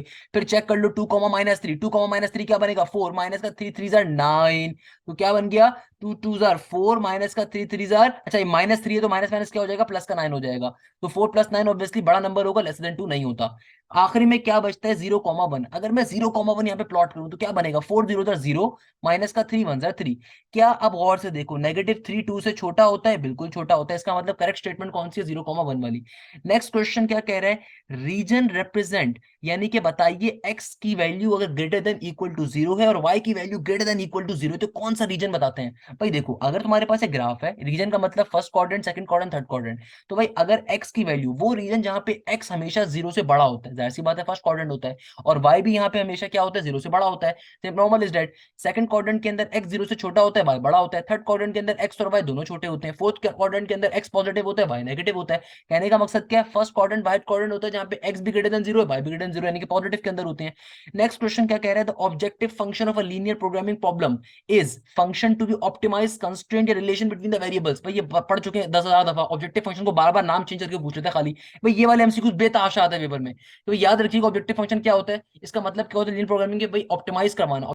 अब देखें भाई नेक्स्ट एमसीक्यूज क्या कह रहे हैं, नेक्स्ट एमसीक्यूज कहते हैं द लीनियर इनइक्वालिटीज और द इक्वेशंस और restrictions on the variable of a linear programming problem are called. भाई बहुत मजे की बात कह रहा है लीनियर इनइक्वालिटीज के अंदर जितनी भी तुम्हारी रिस्ट्रिक्शंस होती हैं, जो तुम्हारे वेरिएबल्स के ऊपर रिस्ट्रिक्शंस लगी हुई होती हैं, किसकी वजह से लगती हैं, कंस्ट्रेंट की वजह से लगती हैं, भाई जाहिर सी बात है ना, इनइक्वालिटीज या इक्वेशन या रिस्ट्रिक्शन जो होती हैं उन्हें क्या कहते हैं, द लीनियर इनइक्वालिटीज और इक्वेशंस और restrictions on the variables of a linear programming are called constraints. Constraints का मतलब कि भैया लीनियर आपके पास जो इनइक्वालिटीज आ रही होती हैं, इनकी वजह से ऊपर आप अपना फिजिकल रीजन डिफाइन कर पा रहे हो, तो उन्हें क्या कहते हैं, कंस्ट्रेंट्स कहते हैं। नेक्स्ट क्वेश्चन कहते हैं set of values of a decision variable that satisfy the linear constraints and a non-negativity conditions of the linear programming problem is called। भाई सिंपल सी बात कर रहा है, क्या कहना चाह रहे हैं, बहुत मुश्किल अंग्रेजी आपको लग रही होगी, हालांकि बहुत आसान सी बात है। कह रहा है कि भाई तुम्हारे पास जो फिजिबल रीजन फॉर्म होता है क्या डिफाइन करता है। यार ये फिजिबल रीजन जो फॉर्म होता है मेरे प्यारे बच्चों क्या फाइंड करता है, जो हमारे पास नॉन नेगेटिविटी की कंडीशंस होती हैं, यानी कि जो भी हमारे पास कंस्ट्रेंट्स होती हैं, जो भी हमारे पास क्वेश्चन में कंडीशंस गिवन होती हैं, हम उन कंडीशंस के ऊपर जब अपना फिजिबल रीजन ड्रॉ करते हैं तो फिजिबल रीजन ये डिफाइन कर रहा होता है कि भाई हमने कितना अपने आप को सही रखा, कितना हम लोगों ने अपने आप को कंस्ट्रेंट्स के मुताबिक फॉर्म किया, बनाया, यानी कि हमने कंस्ट्रेंट के मुताबिक वो फॉर्म किया होता है। तो एग्जामिनर यही कह रहा है कि a set of values of decision variables that satisfy the linear constraints, यानी कि वो पर्टिकुलर पॉइंट्स जो आप जब आप फॉर्म करते हो तो उनके ऊपर आपकी कंस्ट्रेंट्स वेरीफाइड होती हैं, सेटिस्फाई होती हैं, उनको हम क्या कहते हैं, फिजिबल रीजन कहते हैं। It's quite obvious, feasible solution यही चीज है कि भाई आपकी वो पॉइंट्स यानी कि जिसको जो आपकी तमाम कंस्ट्रेंट्स को वेरीफाई कर रहे होंगे। नेक्स्ट क्वेश्चन में एग्जामिनर क्या कह रहा है, कहता है कि भाई अगर तुम्हारे पास मैक्सिमम वैल्यू फाइंड करनी पड़ जाए, यानी कि तुम्हारे पास आपके पास एक उसने ऑब्जेक्टिव फंक्शन दे दिया z is equal to 3x plus का 4y, subjected to a constraint x plus y lesser than equal to 4 where x and y is greater than 0। आगे क्या कह रहा है, x greater than equal to 0, y भी greater than equal to 0। कैसे solve करोगे, आसान सी चीज है, कोई मुश्किल बात नहीं है। इसकी सबसे पहले अगर आप पॉइंट निकाल लो, उसके पॉइंट्स निकाल लो भैया, x इंटरसेप्ट पे पॉइंट क्या आ जाएगा, ये आ जाएगा x की वैल्यू 4 आ जाएगी और y की वैल्यू भी 4 आ जाएगी। दो पॉइंट्स क्या मिल जाएंगे, एक आ जाएगा 4,0, एक आ जाएगा 0,4। तो अगर मैं इसको प्लॉट करूं तो प्लॉट कैसे होगा, या इधर 4,0 इधर आ गया और ऊपर आ जाएगा 0,4 आ गया, सही है ना भैया। अब ये चेक करना पड़ेगा पहले तो कि टुवर्ड्स दी ओरिजिन है अवे फ्रॉम दी ओरिजिन है। कैसे चेक करेंगे, सिंपल, आप यहाँ पे 0 0 डाल के चेक करोगे एक्स और वाई में। एक्स और वाई में जब 0 0 डालूंगा तो जाहिर सी बात है क्या वैल्यू आ गई, 0 की वैल्यू आ गई छोटी 4 से। इसका मतलब कंडीशन क्या हो रही है, सेटिस्फाई। देखो क्या स्टेप किया, दोबारा समझ लीजिए। सबसे पहले जो आपको इनइक्वालिटी गिवन थी, इसके अंदर हमने एक्स इंटरसेप्ट और वाई इंटरसेप्ट के ऊपर दो पॉइंट्स फाइंड कर लिए, उन पॉइंट्स के ऊपर ग्राफ फॉर्म कर लिया, सही है ना, आपकी इनइक्वालिटी फॉर्म हो गई। अब आपको चेक करना है आंसर आपका टुवर्ड्स दी ओरिजिन है अवे फ्रॉम दी ओरिजिन है। वो चेक करने के लिए क्या करते हैं कि जो भी आपका एक्स और वाई होता है उसमें 0 0 प्लॉट कर देते हैं और फिर देखते हैं स्टेटमेंट वेरीफाई हो रही है फॉल्स हो रही है। जब मैं यहाँ पे वैल्यूज को एक्स और वाई के अंदर 0 0 प्लॉट किया तो मेरे पास स्टेटमेंट क्या बन गई, ये बन गई 0 is lesser than equal to 4, जो कि बिल्कुल सही स्टेटमेंट है, यानी कि ट्रू है। ट्रू का मतलब क्या है कि मेरा आंसर क्या होगा, टुवर्ड्स दी ओरिजिन होगा। आंसर क्या होगा, टुवर्ड्स दी ओरिजिन होगा। अब एग्जामिनर कह रहा है कि भैया फाइंड करके बताओ मैक्सिमम वैल्यू क्या होगी इसकी। तो अगर मुझे मैक्सिमम वैल्यू को फाइंड करना है तो मैक्सिमम वैल्यू कैसे निकालेंगे, बहुत ही आसान तरीकेकार है कि भाई देखो मैक्सिमम वैल्यू मेरे पास एक पॉइंट ये आ रहा है 0,4, एक पॉइंट आ रहा है 4,0 और एक पॉइंट क्या आ गया 0,0, यानी कि अगर मैं अपना फिजिबल रीजन डिफाइन करूं तो मेरा फिजिबल रीजन क्या होगा। अच्छा एक और चीज अगर आप में से कोई बच्चा कंफ्यूज हो जाए, सर ये आप सिर्फ ये वाले पॉइंट्स को फिजिबल रीजन पे ले रहे हैं, देखो क्वेश्चन में हमें दो कंडीशंस और गिवन है, एक्स की वैल्यू ग्रेटर देन 0 और वाई की वैल्यू भी क्या ग्रेटर देन 0। इसका मतलब मैं सिर्फ ग्रेटर देन 0 और वाई ग्रेटर देन 0 वाला पार्ट कंसीडर करूंगा, तो हम ये वाला जो पूरा पार्ट है इसको कंसीडर नहीं करेंगे, क्योंकि ऑल्दो मेरा आंसर पूरा का पूरा बनना चाहिए था क्योंकि टुवर्ड्स दी ओरिजिन है, मगर चूंकि क्वेश्चन में दो कंस्ट्रेंट्स और गिवन है कि एक्स की वैल्यू ग्रेटर देन 0 और वाई की वैल्यू ग्रेटर देन 0 है, इसका मतलब सिर्फ ये वाला पार्ट कंसीडर होगा। तो मेरी जो सिंपल तरीके से मेरे फिजिबल रीजन के पॉइंट्स आएंगे, एक पॉइंट आ गया 0, फिर एक आ जाएगा 4,0 और ये वाला पॉइंट क्या होता है 0,0। सिंपल तरीके से इक्वेशन में उठा के डाल दीजिए, क्या बन जाएगा भाई, अगर मैं यहाँ पे 0,0 डालूंगा तो खत्म हो जाएगा पूरा का पूरा। अगर मैं 4,0 डालूंगा तो क्या बन जाएगा, 4 3 12 प्लस 0 हो जाएगा, और अगर 0,4 डालूंगा तो क्या बन जाएगा, 0,4 डालने के ऊपर 0 × 3 खत्म हो गया और 4 4 16 आ गया, तो मैक्सिमम पॉइंट क्या मिल रहा होगा, 16 मिल रहा होगा, आंसर आ गया। भाई देखो ये क्वेश्चन पेपर में आ सकता है एमसीक्यूज के अंदर, नस साइड पे भी, एनईडी साइड पे भी, पास साइड पे भी, यूईटी साइड पे भी, कॉमसेट साइड पे भी। वाइल ये फर्स्ट ईयर मैथ्स के पेपर बुक में गिवन है क्वेश्चन, आसान क्वेश्चन है, कोई मुश्किल क्वेश्चन नहीं है। देखो क्या काम किया, दोबारा समझ लीजिए, बेसिक चीज है। सबसे पहले जो इनइक्वालिटी गिवन थी उस इनइक्वालिटी के ऊपर से हमेशा हम लोग क्या करते हैं, एक्स इंटरसेप्ट और वाई इंटरसेप्ट के ऊपर दो पॉइंट्स निकाल लिए, उन दो पॉइंट्स को उठा के ग्राफ पे प्लॉट कर दिया। अब मुझे ये देखना होता है मेरा रीजन कहां पर फॉर्म होगा। रीजन फाइंड करने के लिए हमेशा आप एक्स और वाई की वैल्यू 0 0 प्लॉट कर देते हो अपनी ओरिजिन इनइक्वालिटी के अंदर, और फिर चेक करते हो आया आपकी स्टेटमेंट ट्रू है या फॉल्स है। ट्रू होने का मतलब क्या होता है कि स्टेटमेंट जैसे यहाँ पे वेरीफाई हो गई, 0 4 से छोटा होता है। लेट सपोज ये स्टेटमेंट वेरीफाई नहीं होती, यहाँ पे 6 बन रहा होता और यहाँ पे 4 ही होता, तो इसका मतलब क्या होता है कि 6 छोटा होता है 4 से नहीं होता, इसका मतलब फॉल्स हो जाती है स्टेटमेंट। तो फॉल्स हो जाती तो अवे फ्रॉम द ओरिजिन बनता, यहाँ पे चूंकि टुवर्ड्स द ओरिजिन था। तो ये पूरी की पूरी चीज मेरा आंसर आ गई, पूरी की पूरी चीज। मगर चूंकि क्वेश्चन में दो कंडीशंस और गिवन थी कि एक्स की वैल्यू ग्रेटर देन 0, वाई की वैल्यू ग्रेटर देन 0 है, तो हम सिर्फ एक्स की वैल्यू ग्रेटर देन 0 वाला पार्ट कंसीडर करेंगे, क्योंकि ये वाला पार्ट जो मैंने येलो से मैंने मार्क किया हुआ है, वाई की वैल्यू ग्रेटर देन 0 वाला पार्ट, बाकी ये सारा पार्ट निगलेक्ट हो गया, खत्म हो गया। अब मेरे पास यहाँ पे 3 पॉइंट्स आ गए थे, इन 3 पॉइंट्स को हमने बारी बारी उठा के प्लॉट करना है, बारी बारी उठा के जब प्लॉट करेंगे तो सिंपल तरीके से क्या हो जाएगा मेरा बेटा, बारी बारी प्लॉट करने के ऊपर, चूंकि हमें ऑब्जेक्टिव फंक्शन गिवन है, इसमें जब प्लॉट करूंगा तो मैक्सिमम पॉइंट किसके ऊपर मिलेगा, मैक्सिमम पॉइंट हमें मिल रहा होगा 0,4 के ऊपर, और मैक्सिमम पॉइंट की वैल्यू क्या आ गई, 16 आ गई, तो आंसर आ गया। दैट्स द कॉन्सेप्ट जिसके ऊपर हमने क्वेश्चन सॉल्व किया। नेक्स्ट क्वेश्चन क्या, अब देखिए हमारे पास नेक्स्ट क्वेश्चन क्या आ रहा है, नेक्स्ट क्वेश्चन कहते हैं the point which does not lie in the half plane 2x + 3y - 12 lesser than equal to 0। अब देखो आपको इनइक्वालिटी गिवन है, क्या इनइक्वालिटी गिवन है, 2x + 3y, इसको अगर वहां वापस भेज दो तो क्या बन जाएगा, प्लस का 12, यानी कि आपको क्या गिवन है, 2x प्लस का 3y, 2x प्लस का 3y माइनस का 12 लेसर देन इक्वल टू 0, या फिर आसान भाषा में 2x प्लस का 3y lesser than equal to positive का 12। आपसे एग्जामिनर कह रहे हैं कि बताइए इन चारों में से कौन सा पॉइंट ऐसा है जो कि हाफ प्लेन पे लाई नहीं कर रहा, कैसे फाइंड आउट करोगे भाई, सिंपल तरीके से इन पॉइंट्स को उठा के बारी बारी डालोगे, जिस पॉइंट की वैल्यू भी इस स्टेटमेंट को वेरीफाई नहीं करेगी इसका मतलब वो हाफ प्लेन पे लाई नहीं कर रहा। क्या कहा मैंने कि भाई सिंपल तरीके से आपने क्या करना है, सिंपल तरीके से आपने ये देखना है कि भाई किस पॉइंट की वैल्यू, लेट सपोज अगर मैं 2,1 डाल दूं, 2,1 क्या बनेगा, ये बन जाएगा सिंपल तरीके से 2 2 4 प्लस का 3 1 3, तो 4 + 3 क्या होता है 7, तो देखो 7 जो है मेरे पास 12 से छोटा है, इसका मतलब ये हाफ प्लेन पे लाई कर रहा है, क्योंकि ये इस कंडीशन को वेरीफाई कर रहा है। अगर मैं 1,2 डालूंगा, 1,2 पे क्या बनेगा, ये बन जाएगा 2 का 2 और प्लस का 3 2 6, 6 + 2 क्या होगा 8, तो 8 भी 12 से क्या होता है छोटा होता है, इसका मतलब ये भी हाफ प्लेन पे लाई कर रहा है। इसी तरीके से हम लोग आगे बढ़ जाएंगे, आगे कैसे बढ़ जाएंगे मेरा बेटा, नेक्स्ट पॉइंट है -2,3, -2,3 डालोगे वो भी तुम्हारे पास 12 से छोटा होगा, मगर जब मैं 2,3 प्लॉट करूंगा, 2,3 प्लॉट करने पे क्या बन जाएगा, 2 2 4 प्लस का 3 3 9 लेसर देन इक्वल टू 12, तो 4 + 9 क्या हो गया 13। अब ये 13 जो है 12 से क्या होता है बड़ा होता है, स्टेटमेंट क्या हो गई अनवेरीफाई हो गई, अब स्टेटमेंट क्या हो गई फॉल्स हो गई, तो इसका मतलब ये हाफ प्लेन पे लाई नहीं कर रहा। नेक्स्ट क्वेश्चन क्या कह रहे हैं, नेक्स्ट क्वेश्चन कहते हैं the optimal value of the objective function is attend at a point on x axis, by axis, corner point, visible region या फिर ओरिजिन। भाई एग्जामिनर अगेन वही घुमा फिरा के वही चार पैर हाथी के पूछ रहा है, कह रहा है कि फिजिबल रीजन कब मिलता है, भाई फिजिबल रीजन कब मिलता है हम सीख चुके हैं कि भाई जो भी फिजिबल कॉर्नर होते हैं रीजन के उसके ऊपर मिल रहा होता है ना भाई, corner points of the feasible reason, जो भी मेरा फिजिबल रीजन फॉर्म होगा उसके जो भी कॉर्नर पॉइंट्स होंगे, चाहे वो ऐसे हो ऐसे हो ऐसे हो कैसे भी हो, उसके जो भी फिजिबल रीजन के कॉर्नर पॉइंट्स होंगे वो हमारा वहां पे ऑप्टिमल वैल्यूज हमें मिलती है ऑब्जेक्टिव फंक्शन की। अच्छा भाई नेक्स्ट क्वेश्चन क्या कहते हैं, which of the following is a type of linear programming, manufacturing problem, transportation problem, diet problem. भाई तमाम किस्म की प्रॉब्लम हो सकती है लीनियर प्रोग्रामिंग में, हम किसी तरह के भी क्वेश्चन को सॉल्व कर सकते हैं, remember this thing, linear programming के अंदर हम किसी तरह के भी डेटा के ऊपर हैंडलिंग कर सकते हैं। नेक्स्ट क्वेश्चन क्या कहता है, कहता है corner points for the feasible reason. अब आपको एग्जामिनर ने दो कंस्टेंट दी हुई है, एक कंस्टेंट दी हुई है 3x + y lesser than equal to 3 और दूसरी दी हुई है x + y lesser than equal to 1। कहता है इन चारों में से बताइए कौन से कॉर्नर पॉइंट्स हैं फिजिबल रीजन के। अब कैसे फाइंड आउट करेंगे, देखो जो भी तुम्हारे फिजिबल रीजन के कॉर्नर पॉइंट्स होंगे ना वो तुम्हारी इनइक्वालिटीज को लाजमी वेरीफाई कर रहे होंगे, ये याद रखिएगा। अब फॉर एग्जाम्पल लेट सपोज मैं कहता हूं कि यार ये वाला पॉइंट मेरा है, सही है ना, फॉर एग्जाम्पल मैं कहता हूँ ये मेरा आंसर है, आप सिंपल इनको दोनों इक्वालिटी में डाल के चेक कर लो। फॉर एग्जाम्पल यहाँ से मैं 0,3 डाल लेता हूँ, तो इसको अगर मैं 0,3 का मैं डालूंगा तो क्या बन जाएगा 0 प्लस का 3, तो इसको तो वेरीफाई कर रहा है इस वाले पॉइंट को। ओके एक और चेक कर लेते हैं, इधर भी चेक कर लूंगा, क्या 0 + 3 ये बराबर होता है 1 से छोटा बड़ा होता है, तो ये क्या कह रहा है 3 लेसर देन इक्वल टू 1, ऐसा तो नहीं होता, इसका मतलब ये फेल हो गया। यानी कि जो भी आपके पॉइंट उठाया है वो दोनों कंस्ट्रेंट्स को वेरीफाई करना चाहिए। इसको देख लीजिए 0,3 0,1 अगेन वेरीफाई नहीं करेगा, 0,1 वेरीफाई नहीं करेगा।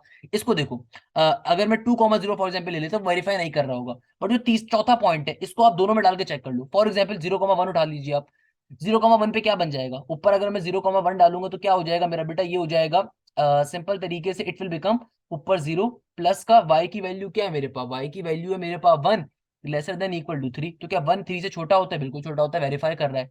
अगला डाल के चेक कर लेते हैं, इस पे भी डाल के 0 प्लस का 1 लेसर देन इक्वल टू 1, क्या 1 1 के बराबर होता है, बिल्कुल होता है, सही वेरीफाई कर रहा है। दूसरा पॉइंट को चेक कर लो 0,0 चेक कर लीजिए, 0,0 चेक करोगे वो भी वेरीफाई करेगा, 0 0 आ गया, 0 3 से छोटा होता है, 0 + 0 आ गया 1 से छोटा होता है। तो भाई आपने करना कुछ भी नहीं है, आप सिंपल तरीके जो आपको पॉइंट्स गिवन होंगे उठा के चेक करोगे क्या वेरीफाई कर रहे हैं नहीं कर रहे, अगर वेरीफाई कर रहे होंगे तो इट्स टोटली राइट, कोई मसले की बात नहीं है। नेक्स्ट क्वेश्चन क्या कहते हैं, the first step in formulating a linear programming problem is identify the decision makers, understand the problem, identify feasible reasons, decide bounds of the decision variables. भाई देखो, ऑप्शन सी और ऑप्शन डी तो वैसे ही cancel out हो गया, क्योंकि feasible region directly निकाल नहीं सकते। जब तक आपको ये नहीं पता तुम्हारी कंस्ट्रेंट क्या है, तुम फिजिबल रीजन बनाओगे कैसे? जब तक तुम्हारी इनइक्वालिटीज तुम्हें डिफाइन नहीं होगी, तुम फिजिबल रीजन फॉर्म नहीं कर सकते। और बाउंड्स, माशाल्लाह से, वेरी गुड। जब तक तुम्हारी इनइक्वालिटीज अगेन फॉर्म नहीं होंगी, तुम बाउंडिंग ही नहीं कर सकते आगे पीछे, यानी कि फिजिबल रीजन वगैरह नहीं फाइंड कर सकते। तो ऑब्वियसली करेक्ट आंसर क्या होगा? डिसीजन वेरिएबल को आइडेंटिफाई करना। सबसे पहले क्वेश्चन में इस बात को आइडेंटिफाई करना है कि क्या फैक्टर है जिसकी वजह से तुम्हारा क्वेश्चन ऊपर नीचे हो रहा है, क्या मैक्सिमाइज मिनिमाइज स्टेटमेंट है, क्या डिसीजन वेरिएबल तुम्हें क्वेश्चन में गिवन है। और इसके साथ ही हमारा लीनियर प्रोग्रामिंग का टॉपिक एंड होता है। देखो मेरे प्यारे शागिर्दों, ये जो टॉपिक मैंने आपको पढ़ाया, ये बहुत डिटेल में पढ़ा है, बहुत कॉन्सेप्चुअली पढ़ा है। इसको खुदारा तरीके से समझिएगा।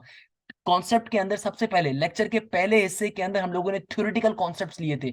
मैंने थ्योरेटिकल आपको सारे के सारे एमसीक्यूज कवर करवाए थे, जो कि अगर आपने देखा हो तो कितने सारे वही लग रहे थे सारे के सारे इन एमसीक्यूज के अंदर भी। और उसके बाद हम लोगों ने एक बुक के एमसीक्यूज को सॉल्व किया, और साथ साथ लेक्चर में मैंने डिफरेंट यूनिवर्सिटीज के पास पेपर एमसीक्यूज आपको सॉल्व करवाए थे। तो ये जो लेक्चर हम लोगों ने कवर किया है भाई, ये ना सिर्फ फर्स्ट ईयर के बच्चों के लिए है, बल्कि ये एप्टीट्यूड के बच्चों के लिए भी है, क्योंकि मैंने आज तक एप्टीट्यूड के अंदर भी लीनियर प्रोग्रामिंग का टॉपिक नहीं पढ़ाया था अपने यूट्यूब के ऊपर। बट अब मैं वो भी अपलोड कर रहा हूँ, जो बहुत सारे बच्चे फरमाइश कर रहे थे। क्योंकि एप्टीट्यूड के अंदर चाहे आप नस्ट ले लो, आप फास्ट ले लो, आप यूईटी ले लो, जितनी बड़े पाकिस्तान के ब्रांड्स हैं, सबके अंदर ये टॉपिक पूछा जाता है। किप्स के मटेरियल में बेतहाशा गिवन होता है, सो ऑन। तो आपको डिस्क्रिप्शन के अंदर पूरी ये ड्राइव का फाइल का लिंक भी मिल जाएगा, और ये तमाम चीजें भी मिल जाएंगी। इसी बात पे इस लेक्चर को एंड करूंगा कि आप जहां हैं जैसे हैं खैरियत से होंगे। मुझे बहुत सारी अपनी दुआओं में याद रखिएगा, खूब मेहनत करें, अपना भी नाम रोशन करें, अपने घर वालों का भी नाम रोशन करें, सही है ना भैया? मुझे बहुत सारी दुआओं में याद रखिएगा। और जजाक अल्लाह, thank you so much. Hashim Zia signing of.